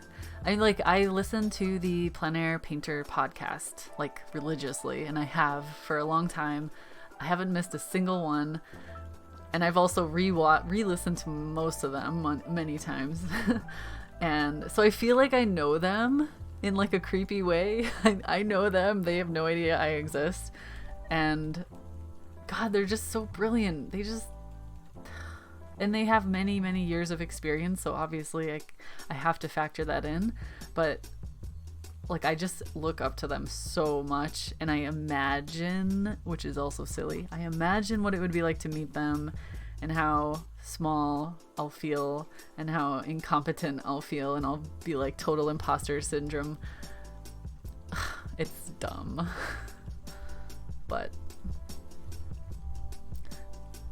and like they always, the people who go to those events,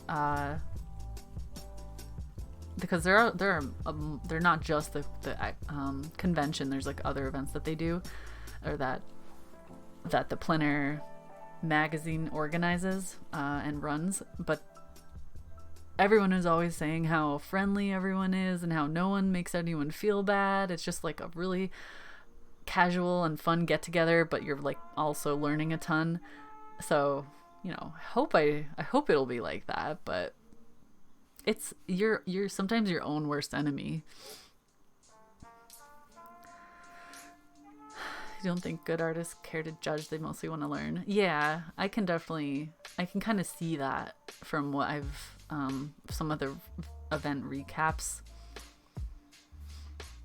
They might see something in your work and admire it. As for the bad artists, they for sure will admire your work. You're an hour south of Albany. Oh, wow. There are quite a few people in our community that are from that general area. It's interesting. Probably how some of us feel about you. Oh. I think most of them are teachers, yeah. So they probably would. I have to remember that, Corvus. I have to remind myself that most of them are teachers, and they wouldn't ever look at a student like, ugh, what are you doing here? So, yeah. It's just the fact that I am already starting to apply to events and exhibitions, and like, I know I got into a couple galleries, but like I'm very small potatoes compared to a lot of them, or almost all of them. And so it makes me feel kind of weird that I'm applying to events or exhibitions that some of them might apply to. It's like, who do I think I am? But I don't know, I guess it motivates me to keep going, and it motivates me to get better. So I'll just keep trying.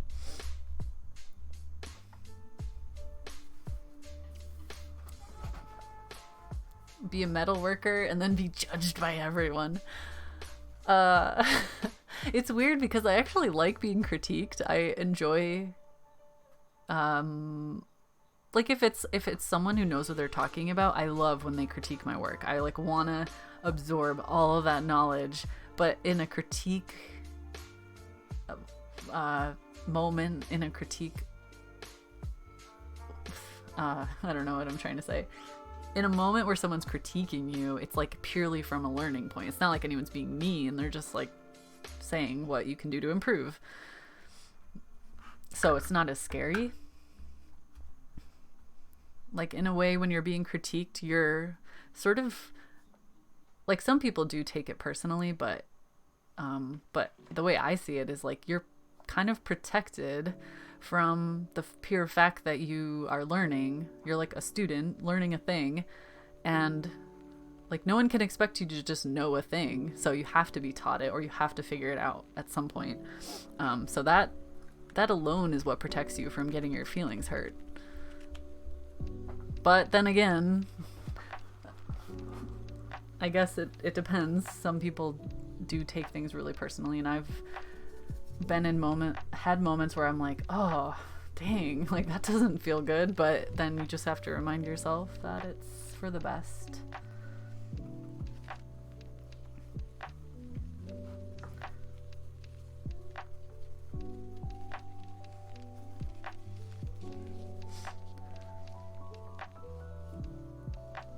Hey, Greatest Journey. I feel like that was opening a shop. I don't do it because I don't feel like I'm there yet. I think I was more of a beginner than you are, Corvulus, when I opened my shop. Maybe that's, I mean, you know, everyone has their own perspective, their own vision of themselves, but I felt like I barely knew anything when I started selling stuff, which is crazy. But it's like someone out there might love something that you do and see so much beauty in it, whereas you as the artist are only looking at the downsides. So I don't know, if you're getting requests, if everyone's like, oh, like seeing it on Instagram or Discord or wherever, and they're like, do you sell prints or something like that? Don't question it. Just if someone asks you that, then they obviously are, there's something about it that they love and they want it in their life. Like, try not to question it.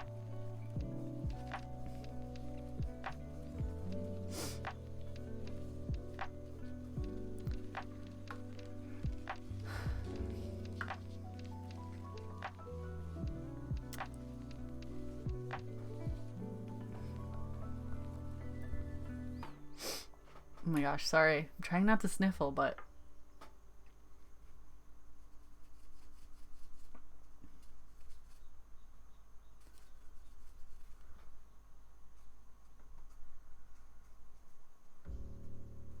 I'm in like an extra rambly mood today, apparently.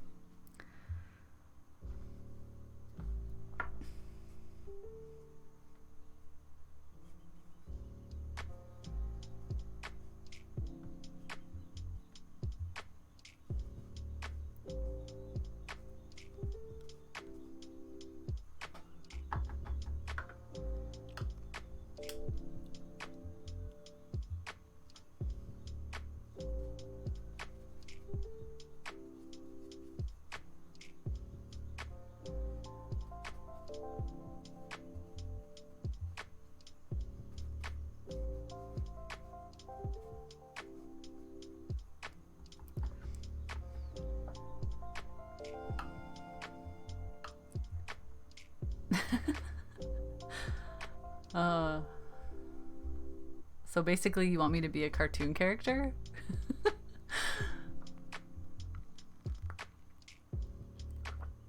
Darken and green. Yeah, Steven, you can use black. Or you can think about like color temperatures. So you can lighten other things around it and it'll automatically be darker. Or you can use warmer reddish tones near your green and your green will feel more vibrant. There's like lots of different ways. Depending on what blue you have, or what, if you have purple or something like that, or even a bit of red, you can add that to it and it might change the, like it might look more like a brownish green or a bluish green, but it could feel darker. It totally depends on what colors you have on your palette, I guess.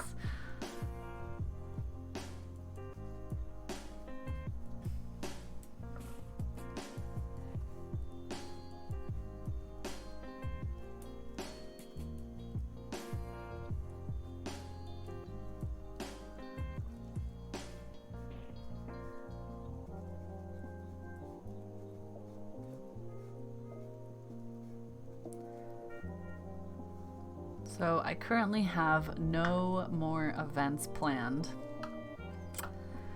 I don't have any exhibitions. I don't have any, I mean, I always have a list of galleries in the back of my mind that I'd love to apply to, but that's a different thing. But like I have no events to look forward to. So currently my, outside of streaming and fulfilling Etsy orders and other things like that, my focus is 100% been on completing lots and lots and lots and lots of illustrations for my portfolio. And based on the feedback of some illustrators I know, as well as some really good interviews I've heard online from like famous illustrators, like painting or making drawings of all sorts of stuff that illustrator agencies want to see, like kids playing, kids doing different things, different types of people, like ages, races, everything, different types of animals doing things, either being animals or like, you know, wearing a hat or like riding a bike or random stuff like that. Buildings, both exterior and interior. Black and white versus color, because they really want to be able to know, they want to know that you can do black and white, because apparently, this is something I didn't know, that there are quite a few times when they want, they only want black and white. Like the cover might be color, but then the interior is black and white, which was like, huh, I guess I do know a few books like that, but I never really thought about it. Cars or like vehicles of any kind. Period pieces, meaning like, you know, back in the day, 19th century England or something like that, which could include the vehicles, it could include the buildings or the fashion of the time. Yeah, it's like basically just paint everything. Like just paint one of everything. That's what it feels like anyway. Oh, and of course like environments, doing landscapes and animals or people interacting with environments, because that's really, really important. And oh my gosh, like I have so many random illustrations now. I'm trying to do it not in a way where it's just like boring and just like, oh, here's a bunch of drawings of animals. I'm trying to actually paint scenes like that you might find in a story or even just a one-off illustration. So it's like taking way longer than it probably should, but for those of you who are my patrons or who know or who are in my Discord, you probably saw that I posted the most recent podcast and I interviewed an illustrator who works full-time in London or in England, and she had some really, really good advice. So if you're interested in this topic, feel free to go check that out. But yeah, she's like basically the way she did it. Waffle and Bear. She's amazing. Her real name's Susie, but her username is Waffle. And she's so open to talking about it, which is really amazing. But her really good piece of advice she had was like, just make illustrations and make a portfolio that you're super proud of, because then you'll feel way more confident talking to whoever, like whatever you're applying to. So that's why it's taking me so long, because I want to be really proud of every single one. And I'll occasionally like make something and I'm like, it's good, like it'll be fine, but I'm not super excited about it. So I'll kind of like put it in the backup file and then redo another one. But by doing all of these illustrations, it's amazing how much it's affecting my painting. Like I am looking at things differently now. I'm becoming much faster at concept sketching and like quickly getting the gesture of something, and color and light. I'm kind of thinking about those things differently now. So it's like this, I didn't intend for it to be this like crash course or practice for all my paintings, but it really is awesome how much it's rubbing off in other places. but I'm just getting really excited about it. Like, I just want to start applying, and I don't care. I know I'm gonna have tons of rejection, but that fear is kind of like gone. Now I'm just really excited because I know eventually, if I keep doing it, like if you just don't give up and you keep trying, there will be, like, something will come back, and I can't wait for that moment. Like, I really just want to paint and draw stories. It makes me so giddy thinking about it. Also, Sheba, I think it's so awesome that you're doing it as well, and we can kind of live this together. We can go through it together and help each other.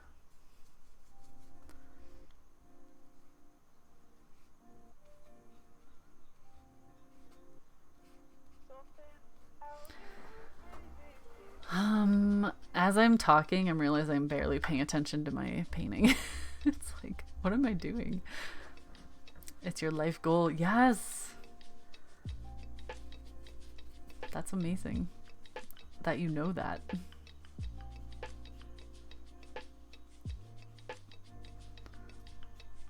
If it wasn't for the Tree Girl book, I don't think I would have realized it's something I want to do. So I'm really happy I pushed myself to finish that project. And there were definitely moments of, oh God, this is so tedious. Like, I don't think I like this. But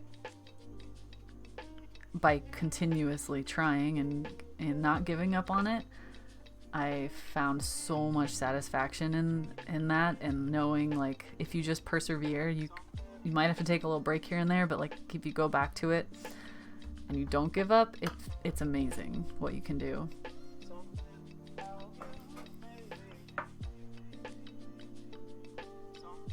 I don't even care if that sounded corny.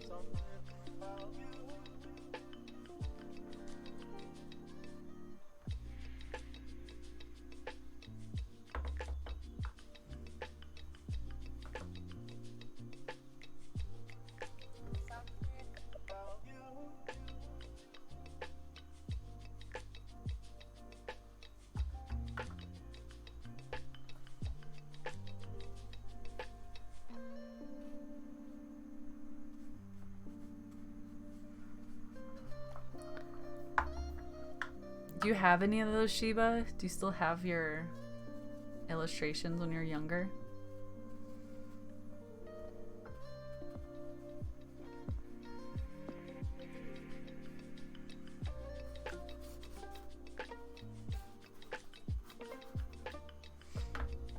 No. Man. That's a bummer.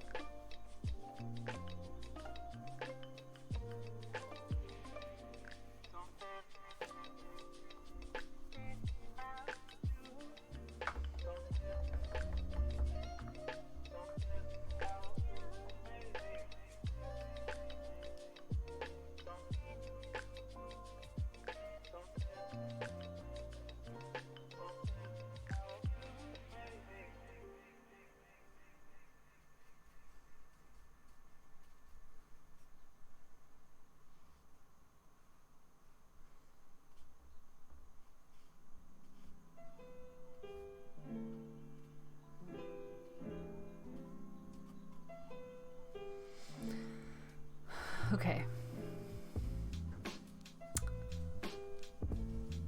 I'm zoning out, sorry.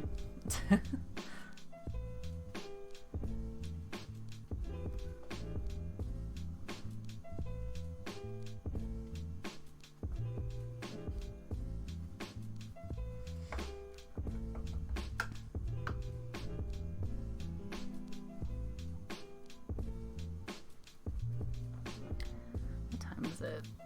4 o'clock?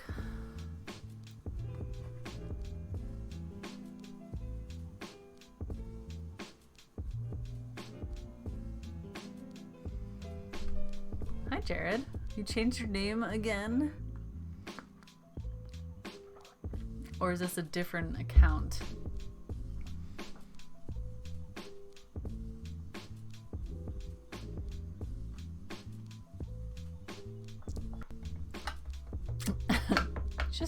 trying to trick us.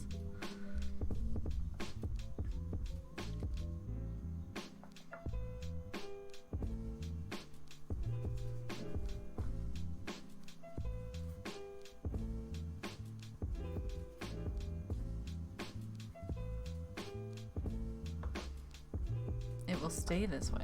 Okay. All right, we're just gonna move on to the next painting because, geez, I am so over it.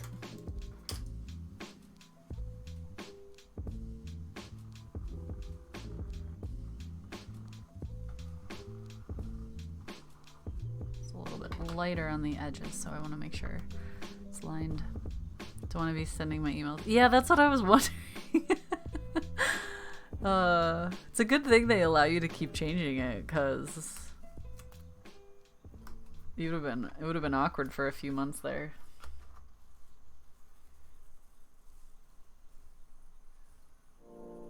Oh geez. Oh, that would have been so awkward. And also hilarious.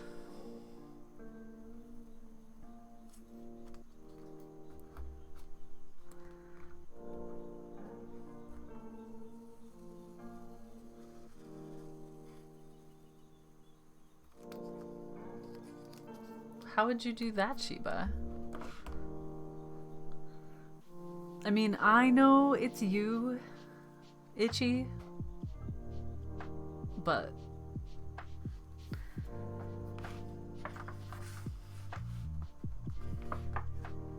sure that's dry.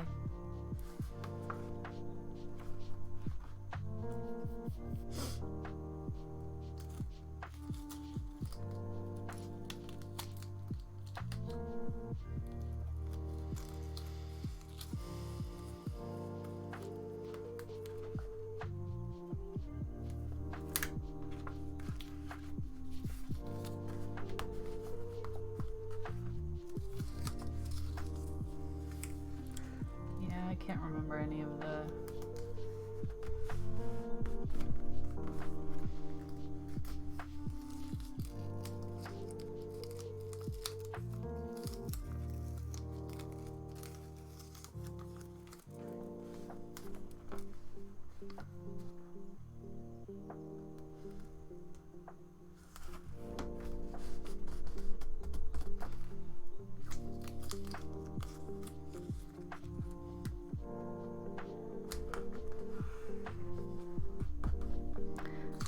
How about a value study and then a color study?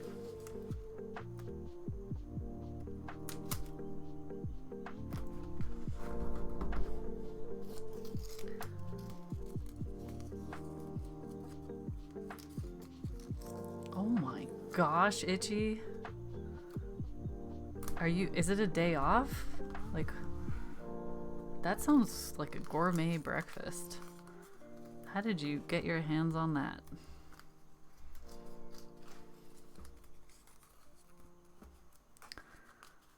Oh, you're killing me. Just torturing me.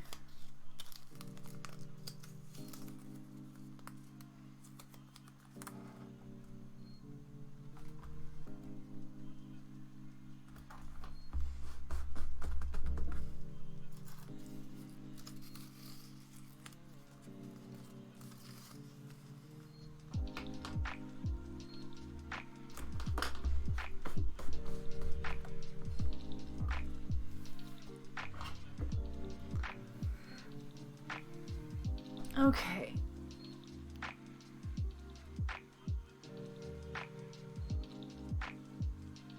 You're working from home, or did you go into work? You just like late. I think I need to get up and stretch because I've been sitting down this whole time.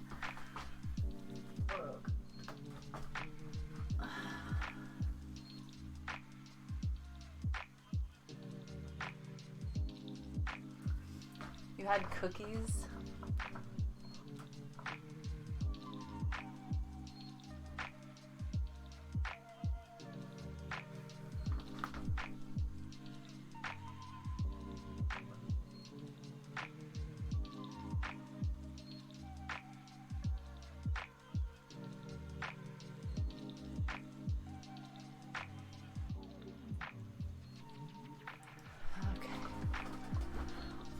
a little better.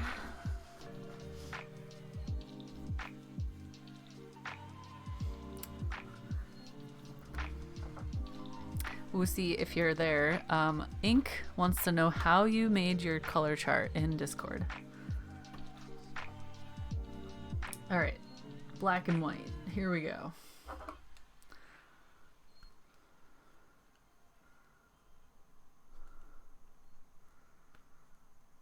But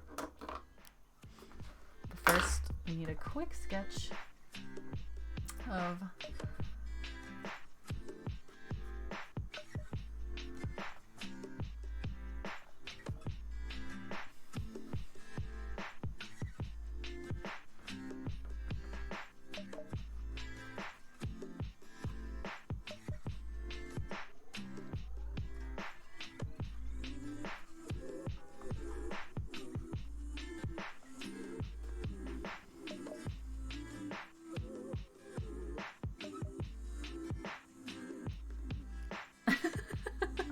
oh God.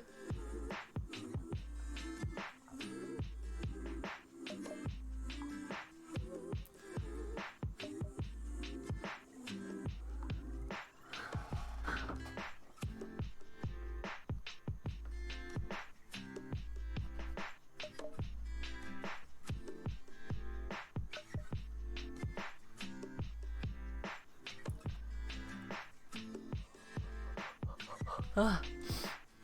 I need some sugar.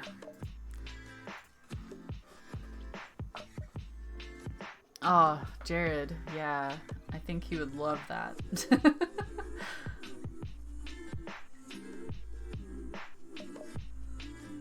When can you be here?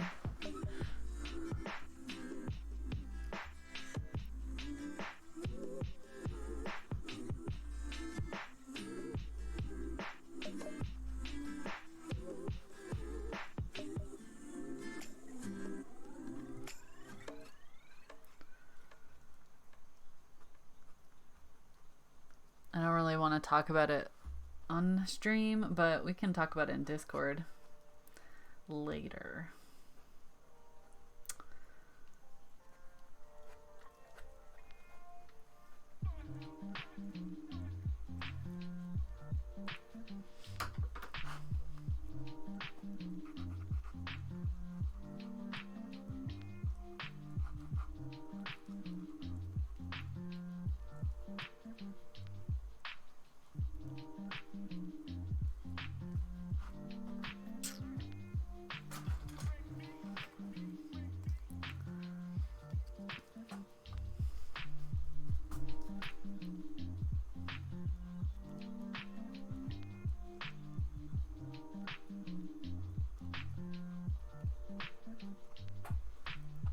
I'm sure he would very much appreciate the offer.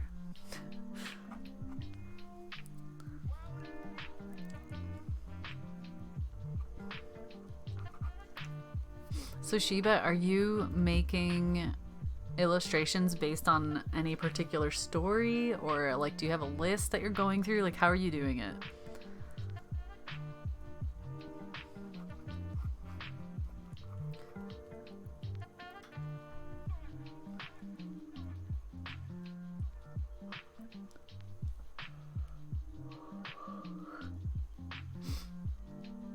Yeah, definitely. Especially because he's in a management position, like dealing with people is a big part of it, and like a part you can't avoid.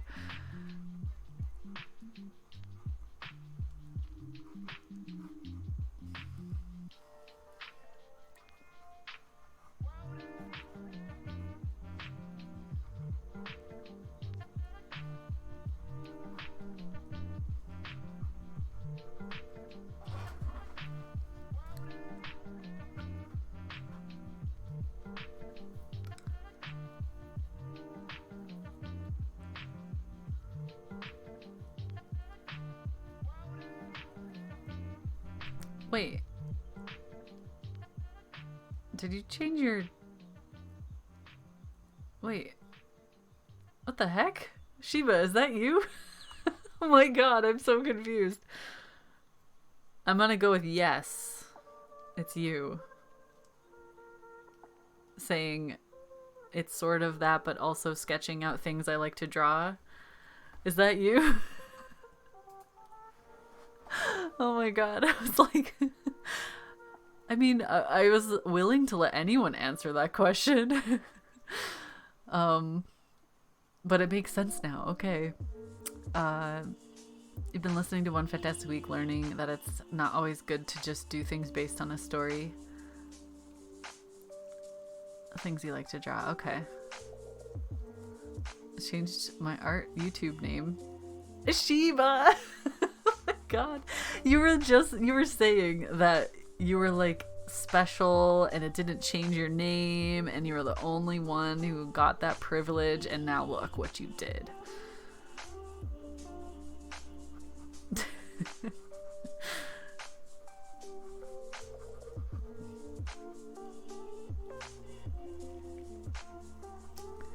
You saw it here first, folks. Change is scary. Change is bad. You added it. You can add multiple channels to your account. Oh, okay.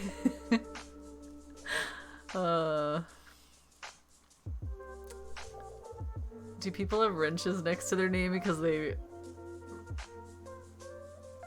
throw wrenches into the works? Yeah, you know Kira. She loves throwing wrenches.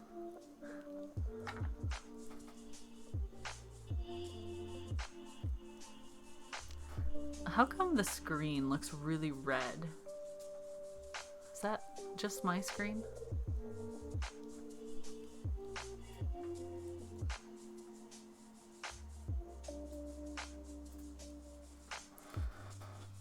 Hi Shiva, welcome back.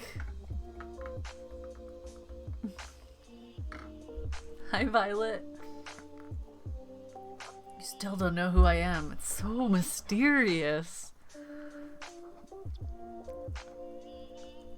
Okay, so as I said, I'm gonna do the left side of value study, and the right side, the color. I tried to draw the drawing the same on both sides, but there's probably gonna be some differences.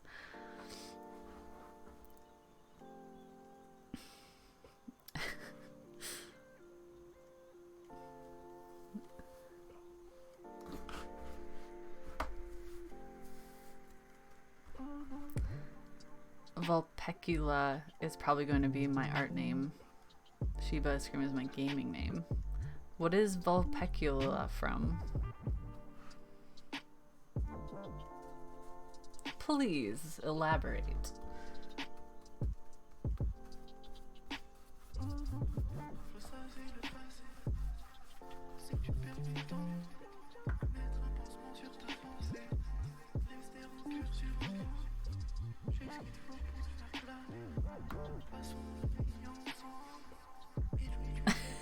Touch, duck, dip, dive, and dodge. Don't want to change your Twitch channel though. Why would you need to change that?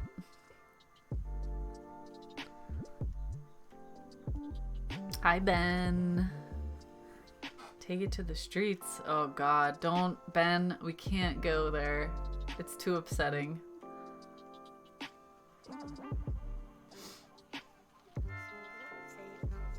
I need like a day to process the election.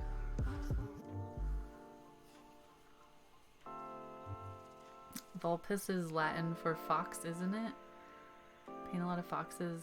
It's part of who I am. Oh, little fox in Latin. Cool. That's so cute. So are you gonna have a really cute fox as your logo or something? How do you paint with one brush so good? I tried and failed miserably. Oh, poor Flower. It takes practice for sure. It takes getting used to. When I first started, I was definitely like, oh god, this is so hard. This is so weird. But the more you use a tool, the more you figure out how to use it in different ways. So like, you can use it the wide way and get big brush strokes, or you can like turn it and get really fine lines by just like using the straight part of it, or you can just use the tip, like one of the corners, and you can get little very similar to what you would get with like a round brush, like a little pointy brush like that. You can use just the corner of it. So it takes getting used to, but it is a pretty versatile brush, a pretty versatile tool.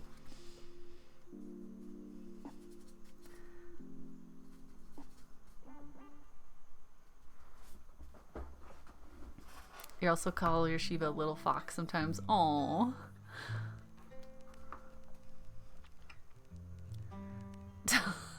Sorcery. Or that, you know. Only time will tell.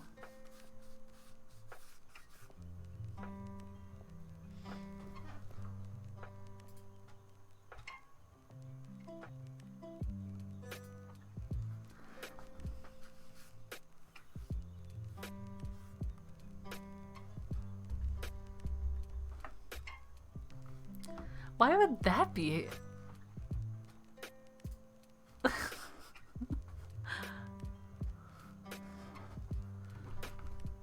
Sheba spamming letters.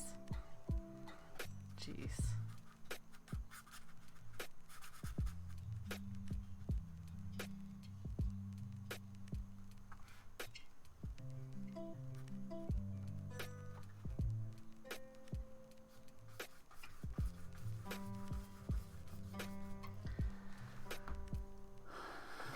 Keep meeting stream somehow. Pressing letters maybe? On your keyboard? Thinking you're in chat, but it's really not.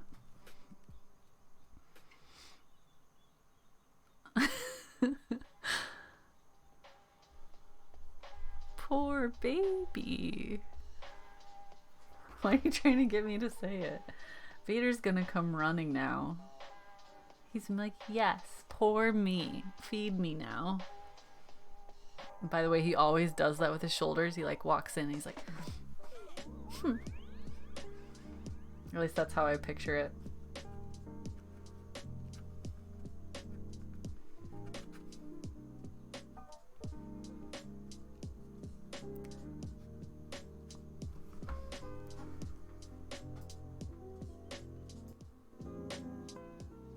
Oh, my speaker's turned off. I was so confused. I was like, where did the music go? It's really low, so my speaker just thought I wasn't listening to it. She's saying it to someone else. Oh.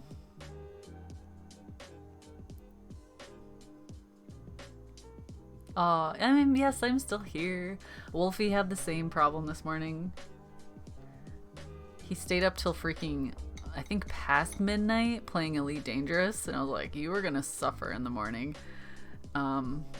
But when he was leaving, I was like, I'll make you coffee. And I was like, but you need to check your milk because I haven't opened that in a while and I'm not going to smell it because it is revolting. And so he checked it and it was bad. And I was like, sorry, you get to drink my almond milk. The look on his face said it all. Elite Dangerous? Yeah, he's into it.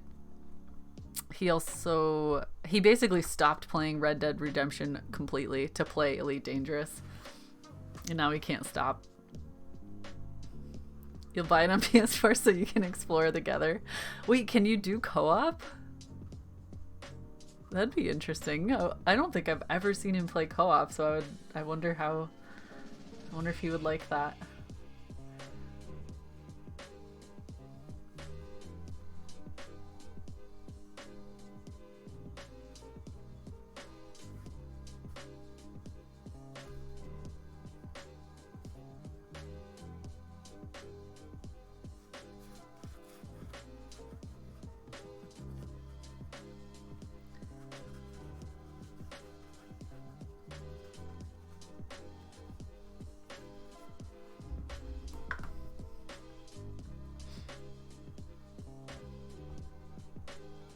Mighty May! Oh my gosh!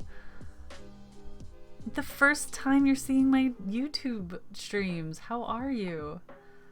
What do you think? It's interesting over here, huh? Guys, look who it is. May finally decided to come hang out. Tried almond milk, just couldn't get used to it. I haven't had real milk in, God, who knows how. I think I've had it in a coffee here and there over the years, but yeah, 15 years, I don't even know. A really long time. And the smell of it just grosses me out so much.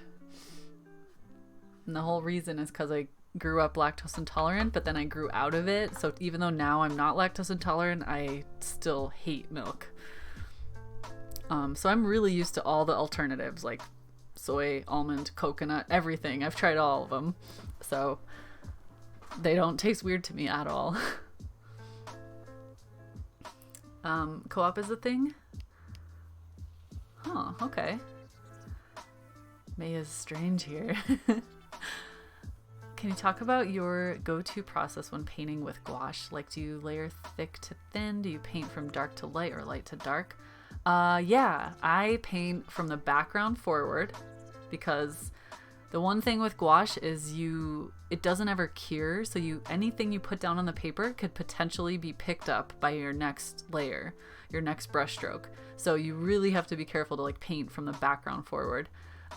Unless you're doing a technique where you paint in shapes, you like put paint next to each other and you never ever layer anything. If you're doing that, that's like a totally different approach, but I do layered paintings. And so because of that, I have to start with my background layers and my thinnest layers. So I start with like thin washes, almost like watercolor, and then I build up the opacity and the thickness slowly as I go until I get to the foreground. And then also usually like white, whatever the highlight is the final layer, which is the thickest. So pretty straightforward. It's maybe similar to how people use acrylic.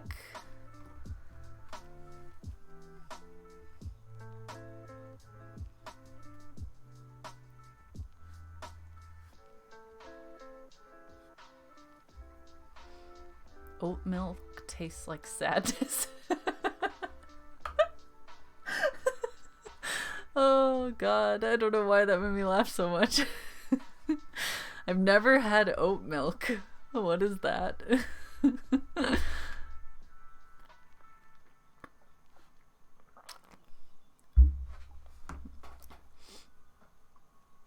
You can get multi-seat ships that players can share. Oh, interesting. You should text him. Do you have his number? Do you have WhatsApp? Itchy? Oh God. Do I have you on there? You guys just need to like connect directly instead of going through me. Just did a paint along of Sarah's. Oh, you did? Which one did you do?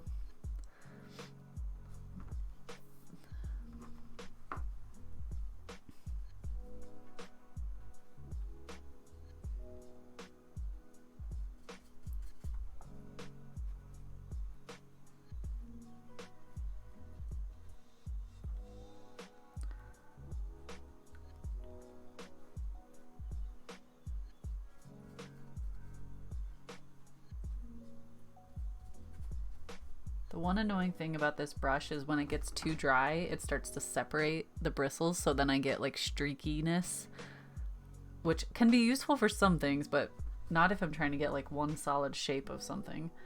So I have to constantly like get it wet and then wipe off the excess paint and then dip it in the paint again. Or wipe off the excess water, I mean.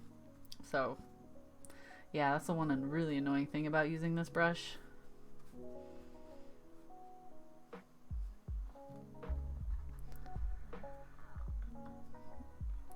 I think she ignores me now. What? No, I don't. Wait. You haven't been messaging me. Sarah never asked for my WhatsApp. You have WhatsApp? May, why don't we have each other on WhatsApp? I need it. Tell me. Message me on Discord immediately. I use it every single day because that's how I talk to my whole family, to Wolfie. I had no clue what WhatsApp was until I met Wolfie, actually. And then I was enlightened. I have Woosie on here. I have Sheba. Sheba, we talked mostly when you visited. You're messing with me. God, you know how gullible I am. That's not fair. Also, please excuse my bombarding of questions. No, don't worry at all. Please, if you have questions, ask questions. If I miss a question, just like post it again, but tag my name. It's a texting service or chat app. It's free. It uses Wi-Fi, but it's basically like texting. It's like Skype, but WhatsApp. You can do calls and video and texting, and it's purely through your data, basically. So it doesn't use any of your minutes, your texts, and all of that. That was the reason Wolfie and I used it, because Wolfie, because it was the only way we could communicate, and Google Hangouts was really glitchy, and Skype was really glitchy for me, and it was just, yeah, so WhatsApp was awesome. And you can easily share content like videos and photos and stuff.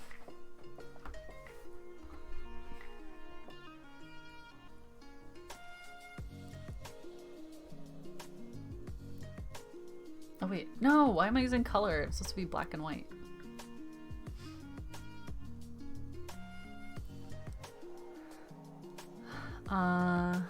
Love the paint-alongs.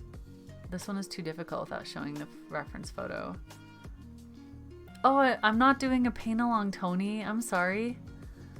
Oh no. I'm sorry that you thought that. This is not a paint-along. I only do paint-alongs once a month. And I announce it ahead of time, and I like title the stream with it, and it's really obvious when it's a paint-along. My other streams are just hanging out and painting. And you guys are more than welcome to paint and draw and like do stuff with me, but yeah, I'm sorry.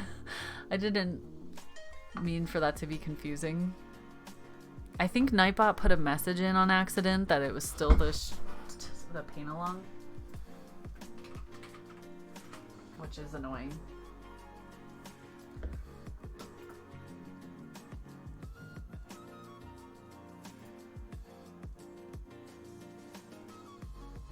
Aww, Sheba.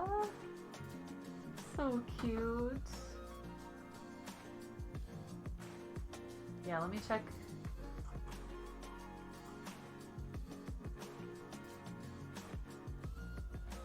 There we go.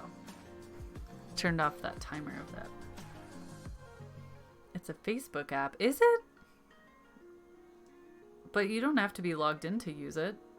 You don't even have to have it on your phone to use it.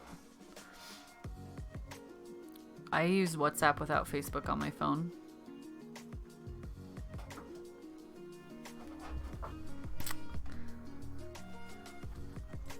I'm not surprised though. Facebook is buying everything.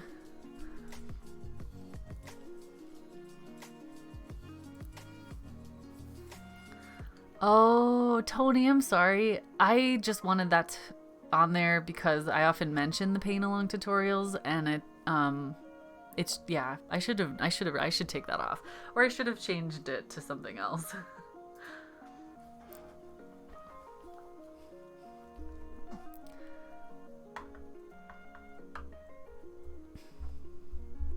Yeah, that was my bad. Didn't think about that.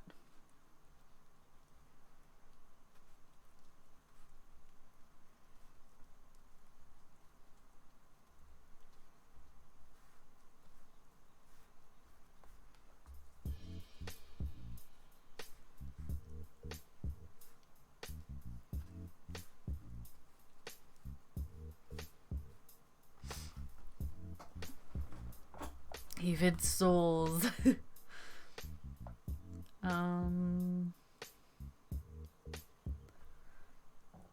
I have never even heard of Himimiya Gouache. Nope. I have no idea.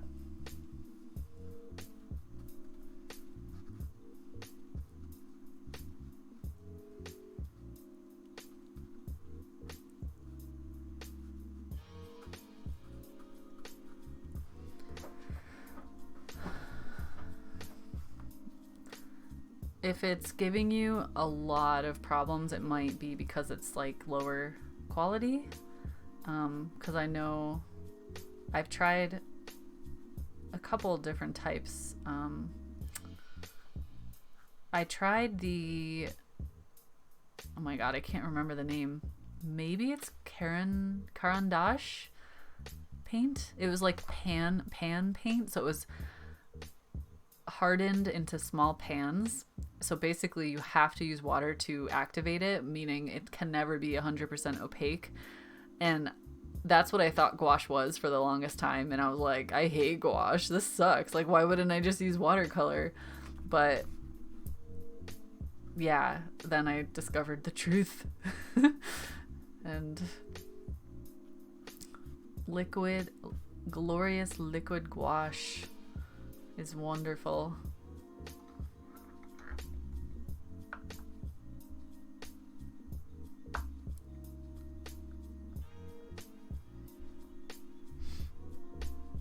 Well, if you like it, Sacred, that's okay. It just means that if you ever go to use something higher quality, you're gonna love it.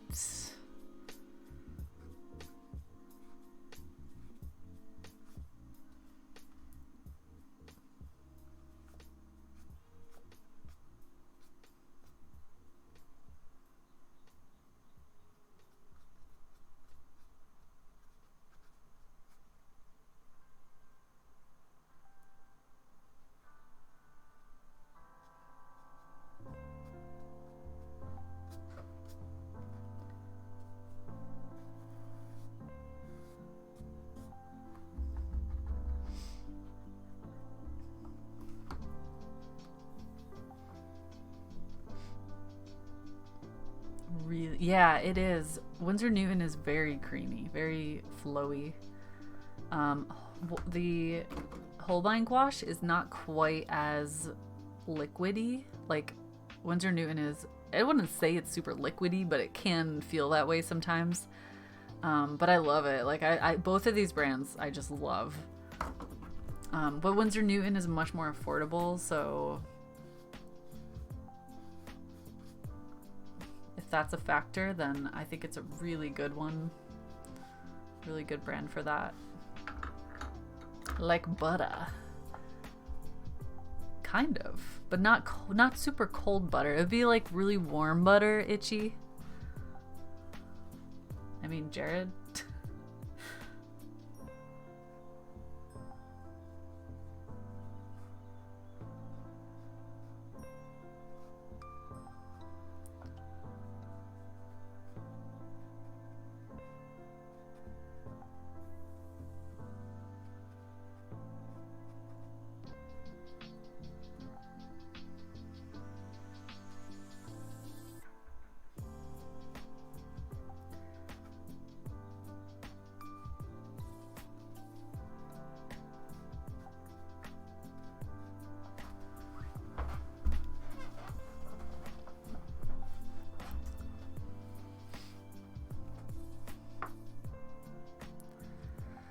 The white separated from the binder, is that common?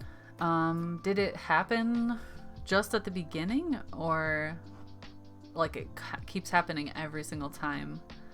Because it definitely has, I think it's pretty normal for when it's like the first squeeze, you get a little binder coming out. I see that with every brand I've used, but it shouldn't happen every single time you use it. If that's happening, one thing that you can do is stick a toothpick inside the tube and mix it as much as you can. It does kind of sometimes come out and make a little mess, but then you can just use what comes out on your palette.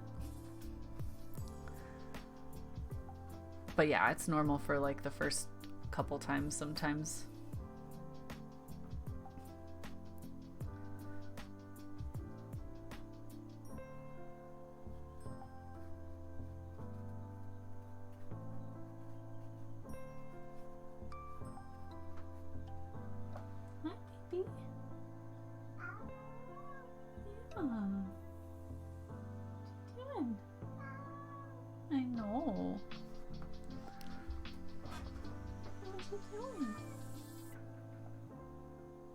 Poor baby.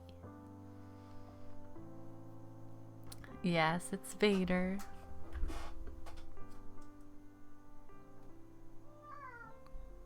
Yeah? I know.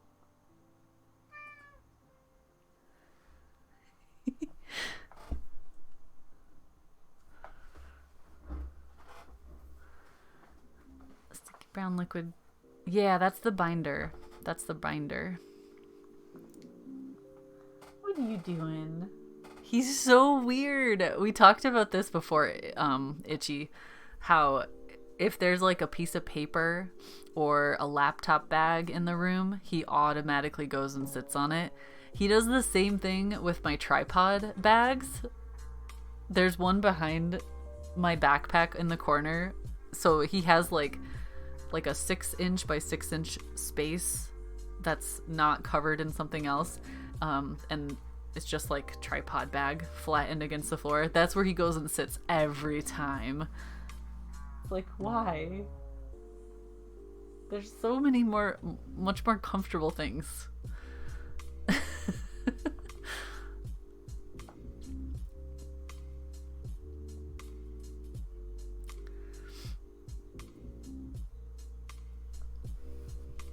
Things that must be sat on. I know.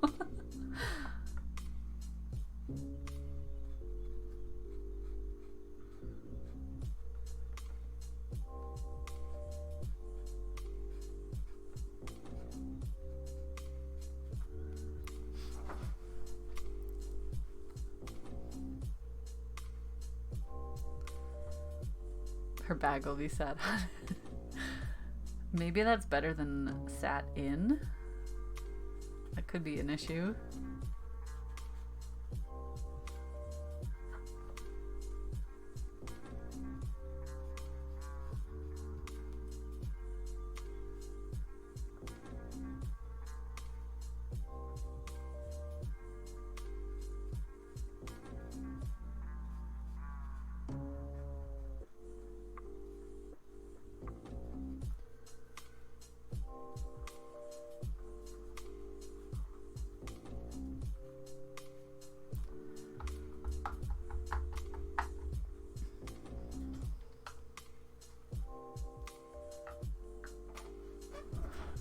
Can you guys see what's happening?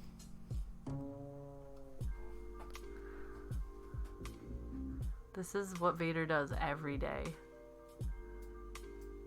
Hi, little boy. The baby. You getting warm? Yeah?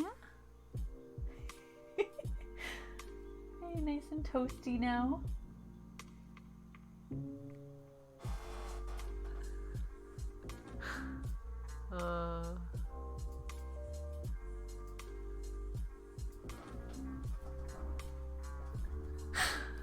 Every day. It scares me sometimes because I'm just like doing stuff in a room and I turn around and he's on the heater. And I go into the kitchen, I turn around, he's on the heater. It's like, where'd you come from? You can get things that hang over the radiator. I am surprised he fits there too, Violet. Like he's not chunky, but the radiators are quite skinny. So his body like kind of like rolls off the edge quite a bit. Poor baby. But he does it. He stays there for ages. And sometimes I'll pick him up and his fur is like hot because it just like is coming up out of the radiator and it just like, I don't know, all absorbs into his fur. He becomes his own little hot water bottle.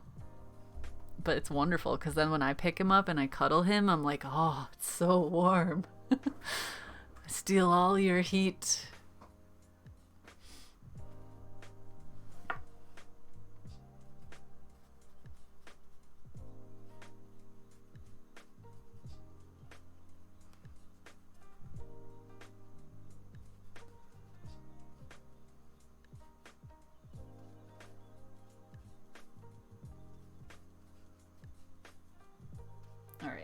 I'm kind of bored with the value study, so we're going to move on to color.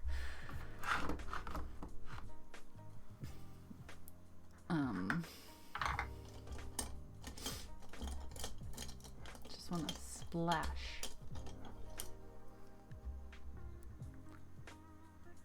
A radiator hammock? Oh god. I don't know if Vader would be into that. He is kind of a scaredy cat too. That might be a bit weird for him.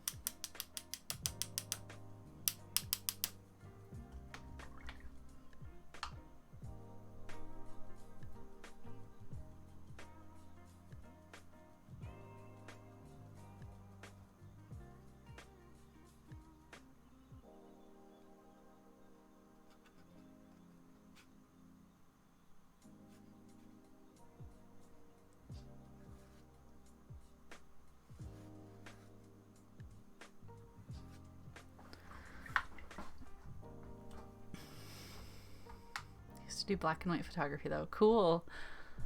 Man, it's been, I never did much of that after high school, but I loved it in high school and developing my own photos, and except the smell. Didn't like that. The darkroom smell.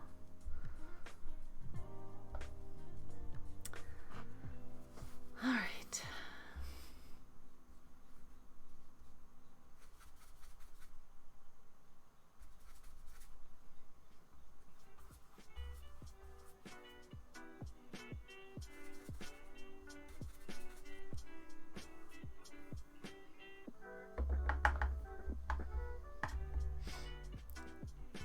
Change shape to fill whatever volume they find themselves in.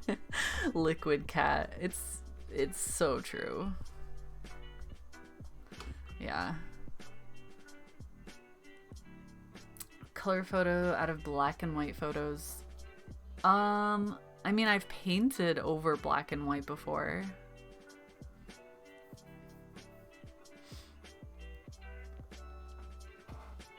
What are you doing?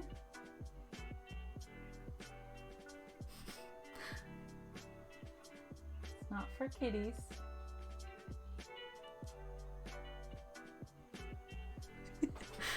I wish I could just have like a high quality Vader cam 24/7.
Hey, digital.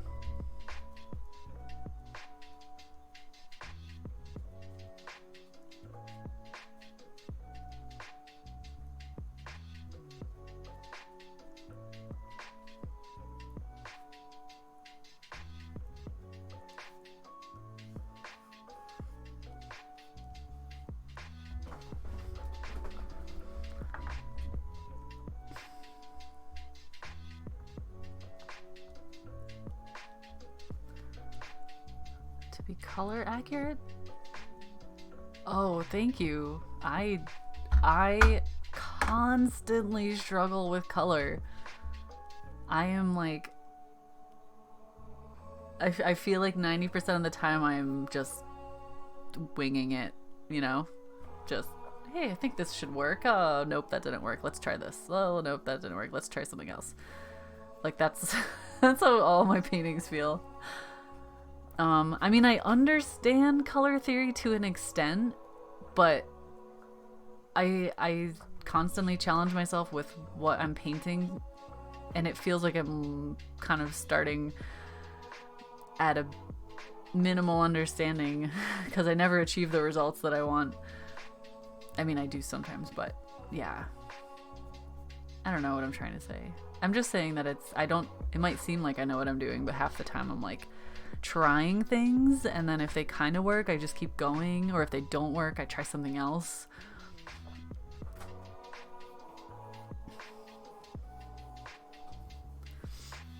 Hey Maya, we're not doing a paint along today, just FYI. So we don't have like a shared reference photo or anything. I'm just using my own photos for,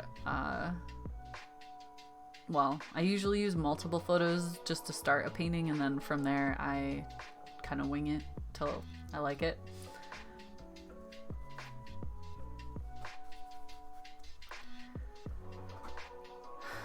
But, okay, so your question about color, what helps me a lot is doing plein air painting, so painting from life, going outside, painting what I see. I also do still life studies sometimes, or if you just paint from reference photos, sometimes that helps too. But yeah, painting outside, I've never learned more than I do from that, which can be frustrating because half the time it's like, oh, what am I doing?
One thing I'm trying to get better at is, well, I'm always trying to get better at a lot of things, but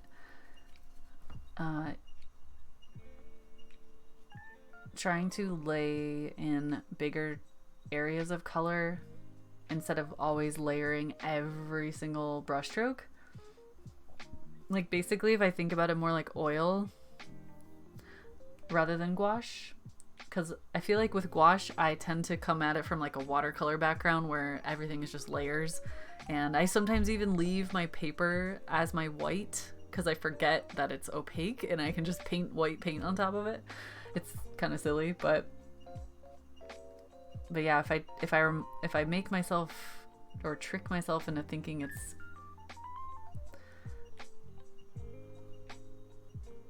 like oil paint, then I can do that a little bit easier.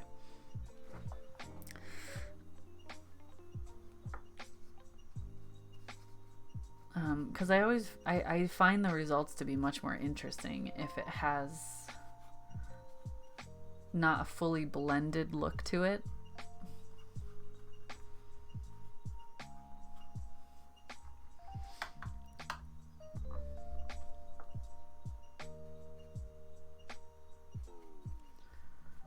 It's always interesting how, like, if you do something in a certain style or technique and then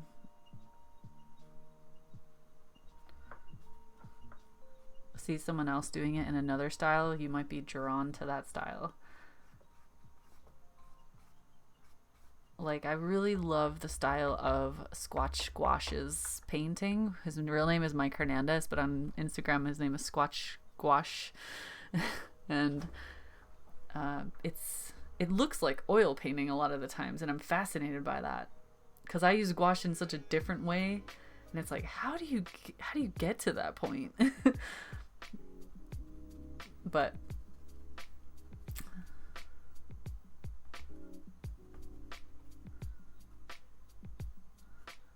one thing I did notice though, since I started practicing with gouache, trying to use gouache more like oil paint, when I go out and do oil painting, it's a little bit easier. So, and I think about the colors differently. So that's really cool. It's a nice side effect. So it makes me want to keep doing that. What's your schedule of live streaming? Is there like a designated time that you do this? I want to watch for future streams. So I stream Mondays on Twitch for 6 hours. That's my big stream day. And then Fridays here on YouTube, unless I have to change it.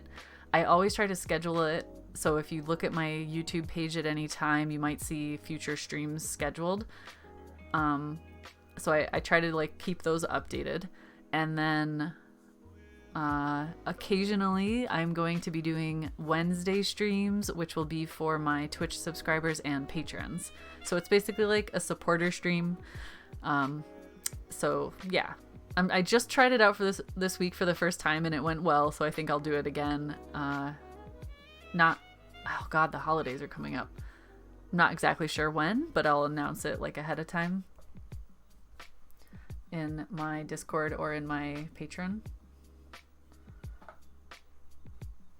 Hey, Etty. But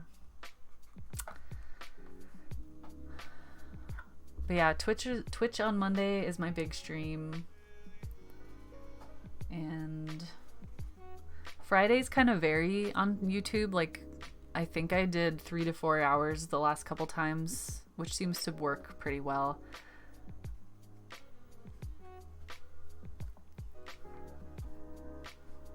But it pretty much always starts at 2 p.m. in the UK. So, you know, depends where you live, what the time will be for you.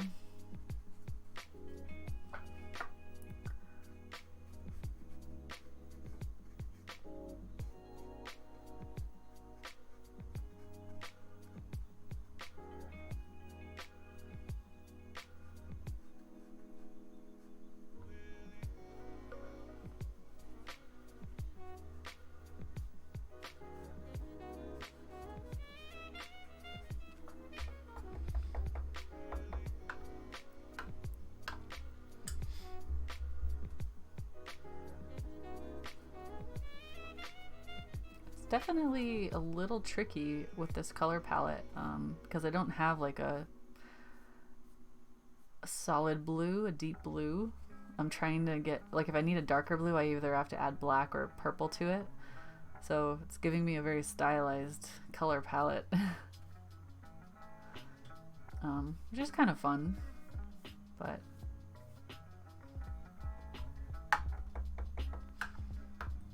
not used to that. Slightly throwing me off, which I guess is a good thing. It means I'm learning something. Wait, where did my little brush go? Put it back? Oh, I did. Oh my god, it's almost 5? I was gonna I was gonna try to end at 5. I guess I'll just go until this painting is done.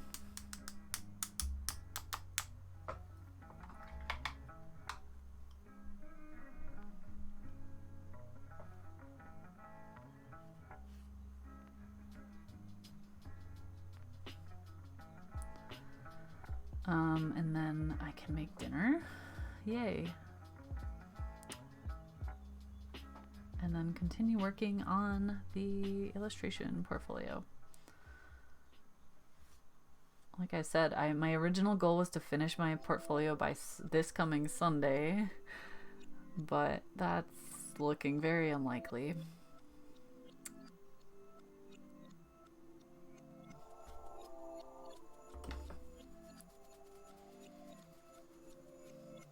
What are the better, cheaper brands of gouache?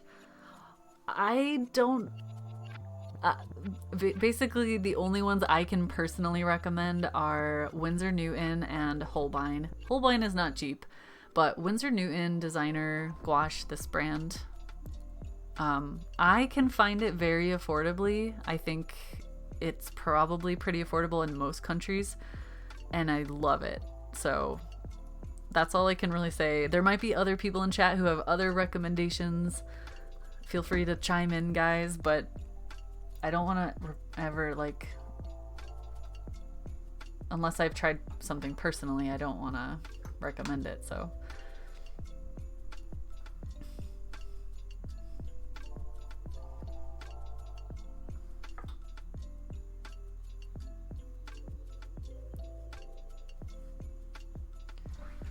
Oh, God, my back.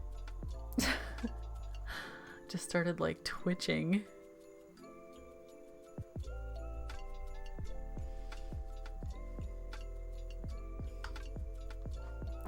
Even cheaper than Winsor Newton? Oh, I don't know. I don't know.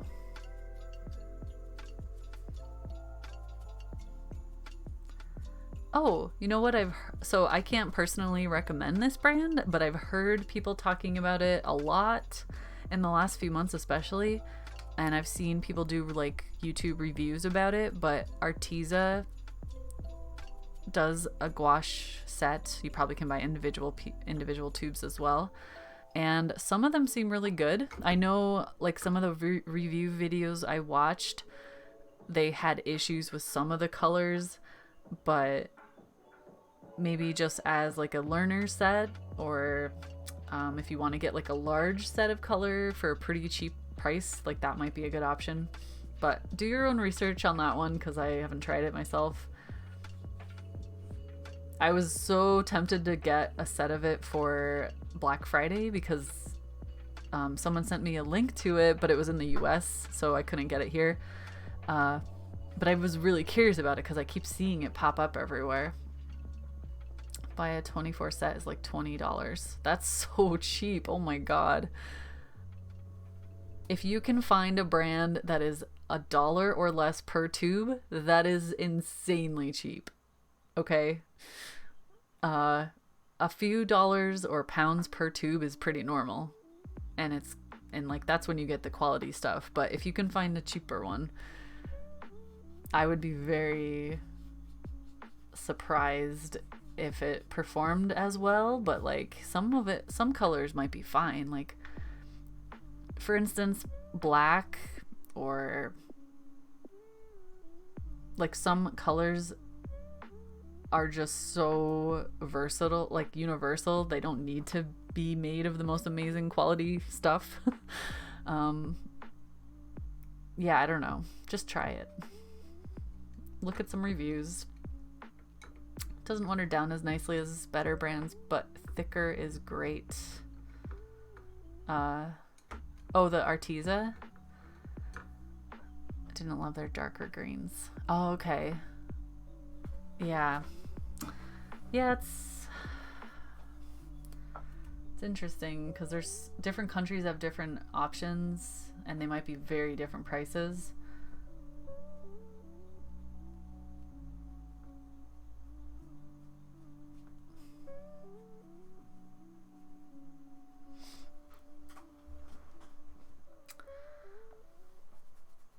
Master's Touch is pretty decent.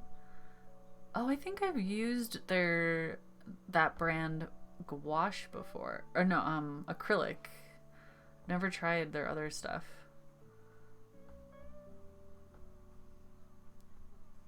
But it's kind of like a generic brand, you know. Set of 24 Arteza is $94 in your country. Oh my God, that is so not... That is not a cheap set. Oh my gosh. You definitely gotta find a different one then. Do not spend that much on Arteza. If you're gonna spend that much, you might as well get the good stuff.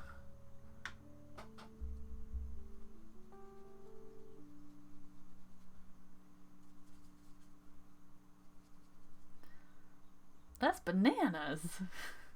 Seriously.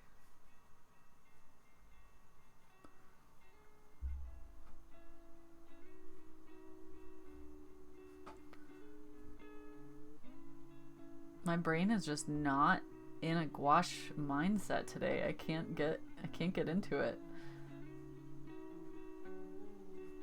It's like pulling teeth.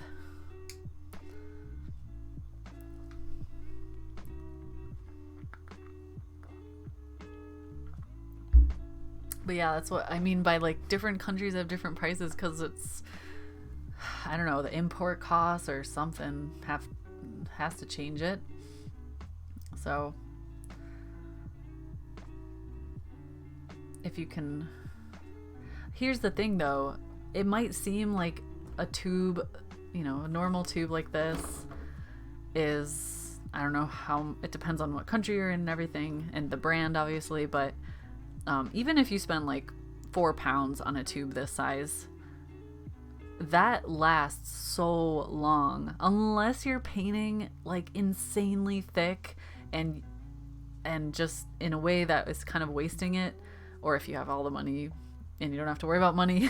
But I've had a lot of my gouache tubes for years and I'm still using them, and it lasts so long. And it's not like I'm not painting thick, like I still paint thick, but the way that like my technique is start thin and build up the thickness to the end, so the only thick layer is the final layer, and it's usually only like the highlights or something, or maybe certain textures. But because of that, like one of these tubes will last me ages. So £4 spread over 2 years is nothing, especially for how many paintings I can get out of it. So if you think about it that way, it's really affordable. Also, you only really need the primaries. So if you get white, black, red, yellow, blue, if you can splurge and get like a fun bright blue or a turquoise like this, it's even better, or like a phthalo green or something like that. Like, you know, you don't need those, but they're nice to have in your palette. But like you can do so much with just the primaries, so you only really need 5 colors, 5 tubes basically. So if you can think about it that way, you might be able to get like Winsor Newton at least, which is really good quality.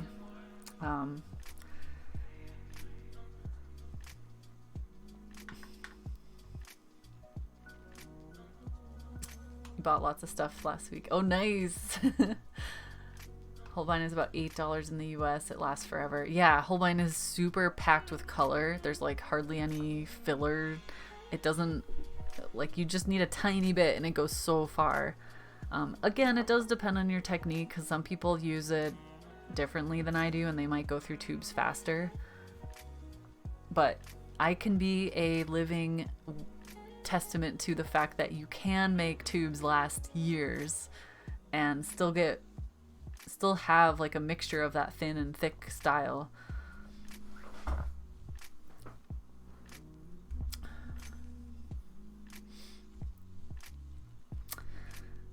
Anyways, I hope that helps, and other people in chat are giving advice, so I hope that's gonna start you off on your journey.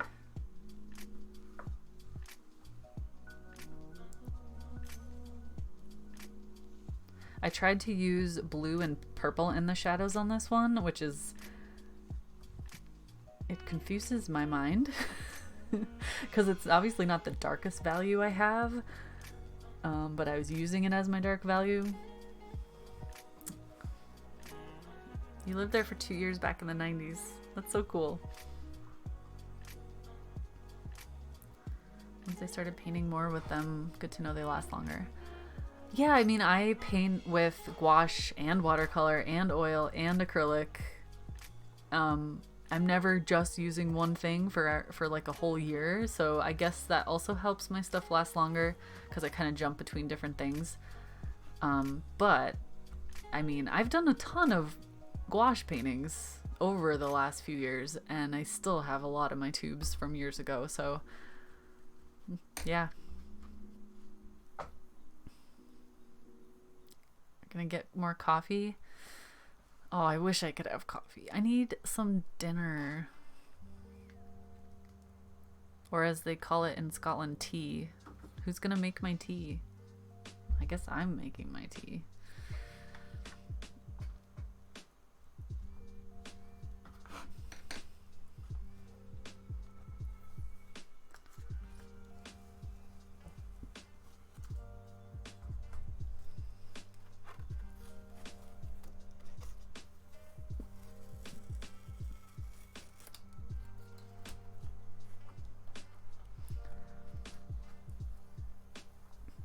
Holbein acrylic gouache and Holbein artist gouache. Acrylic gouache is more like acrylic, so it's permanent.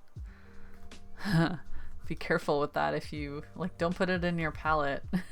In your, like, don't let it dry on your brushes or your palette unless it's okay for it to be permanent. It's basically like acrylic, and it has that cool matte finish though.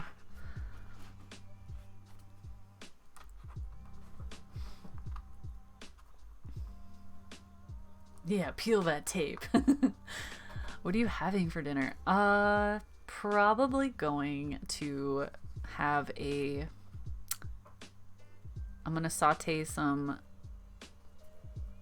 zucchini and broccoli and kale with butter and garlic, and then I'm going to make the squash ravioli things, which are technically pre-made. All you have to do is like boil them for 5 minutes, and then I'll toss it all together because it's fast. Like, that whole thing will take me 15-20 minutes, and I'm really hungry.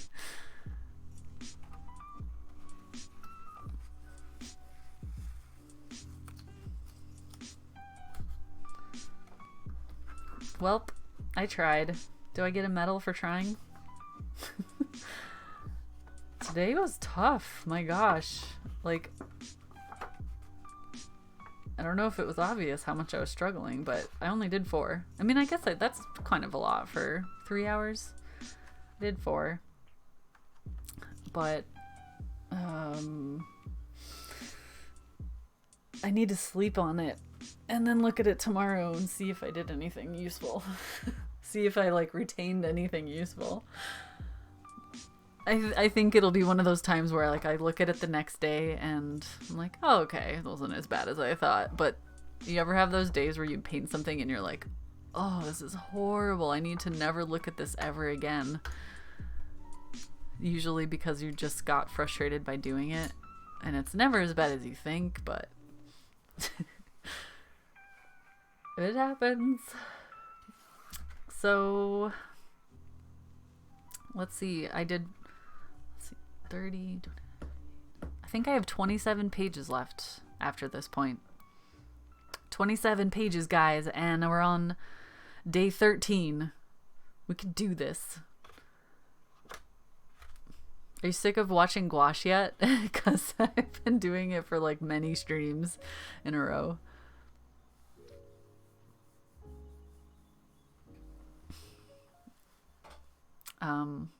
All right, so my next stream is on Monday over on Twitch. If you want to hang out, I usually go from like 2 p.m. until 8 p.m. in the UK. So figure out what that is in your time zone. I don't think I'm going to be doing a bonus stream next week. I might be able to, I'm not sure yet, but the schedule so far is Monday, and then I'll be back here on Friday next week for the Friday YouTube stream.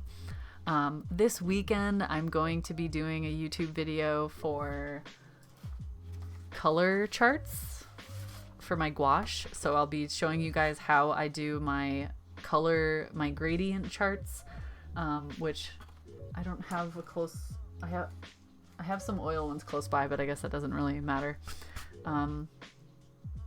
But yeah, gradient charts for gouache, and I also have these. I made these, printed them on hot press watercolor paper, and I'll be giving you guys the link to download a PDF printable version of this, so if you want to do it yourself at home, you can. And it'll be a gradient chart, and then this is a color mixing chart, a smaller color mixing chart, which basically is this. This is a giant version, but I have a smaller version for you guys, and you can just print it out on whatever watercolor paper or gouache paper you like to use. So that'll be like all together in one video. I'll try to post that by Sunday afternoon, and I'll like include the links and stuff. But yeah, I guess that's it. I'm gonna head out. I'm gonna go make dinner and feed Vader. So thank you guys so much for hanging out with me. Hopefully I'll see you guys next week. Merry Christmas and happy holidays and happy Yuletide and everything, and happy solstice, all the things. We still have a little while though. I think we have a couple weeks, right? But yeah, I'm gonna put my end screen on to end the stream. So I'll see you guys next time. Have a good weekend.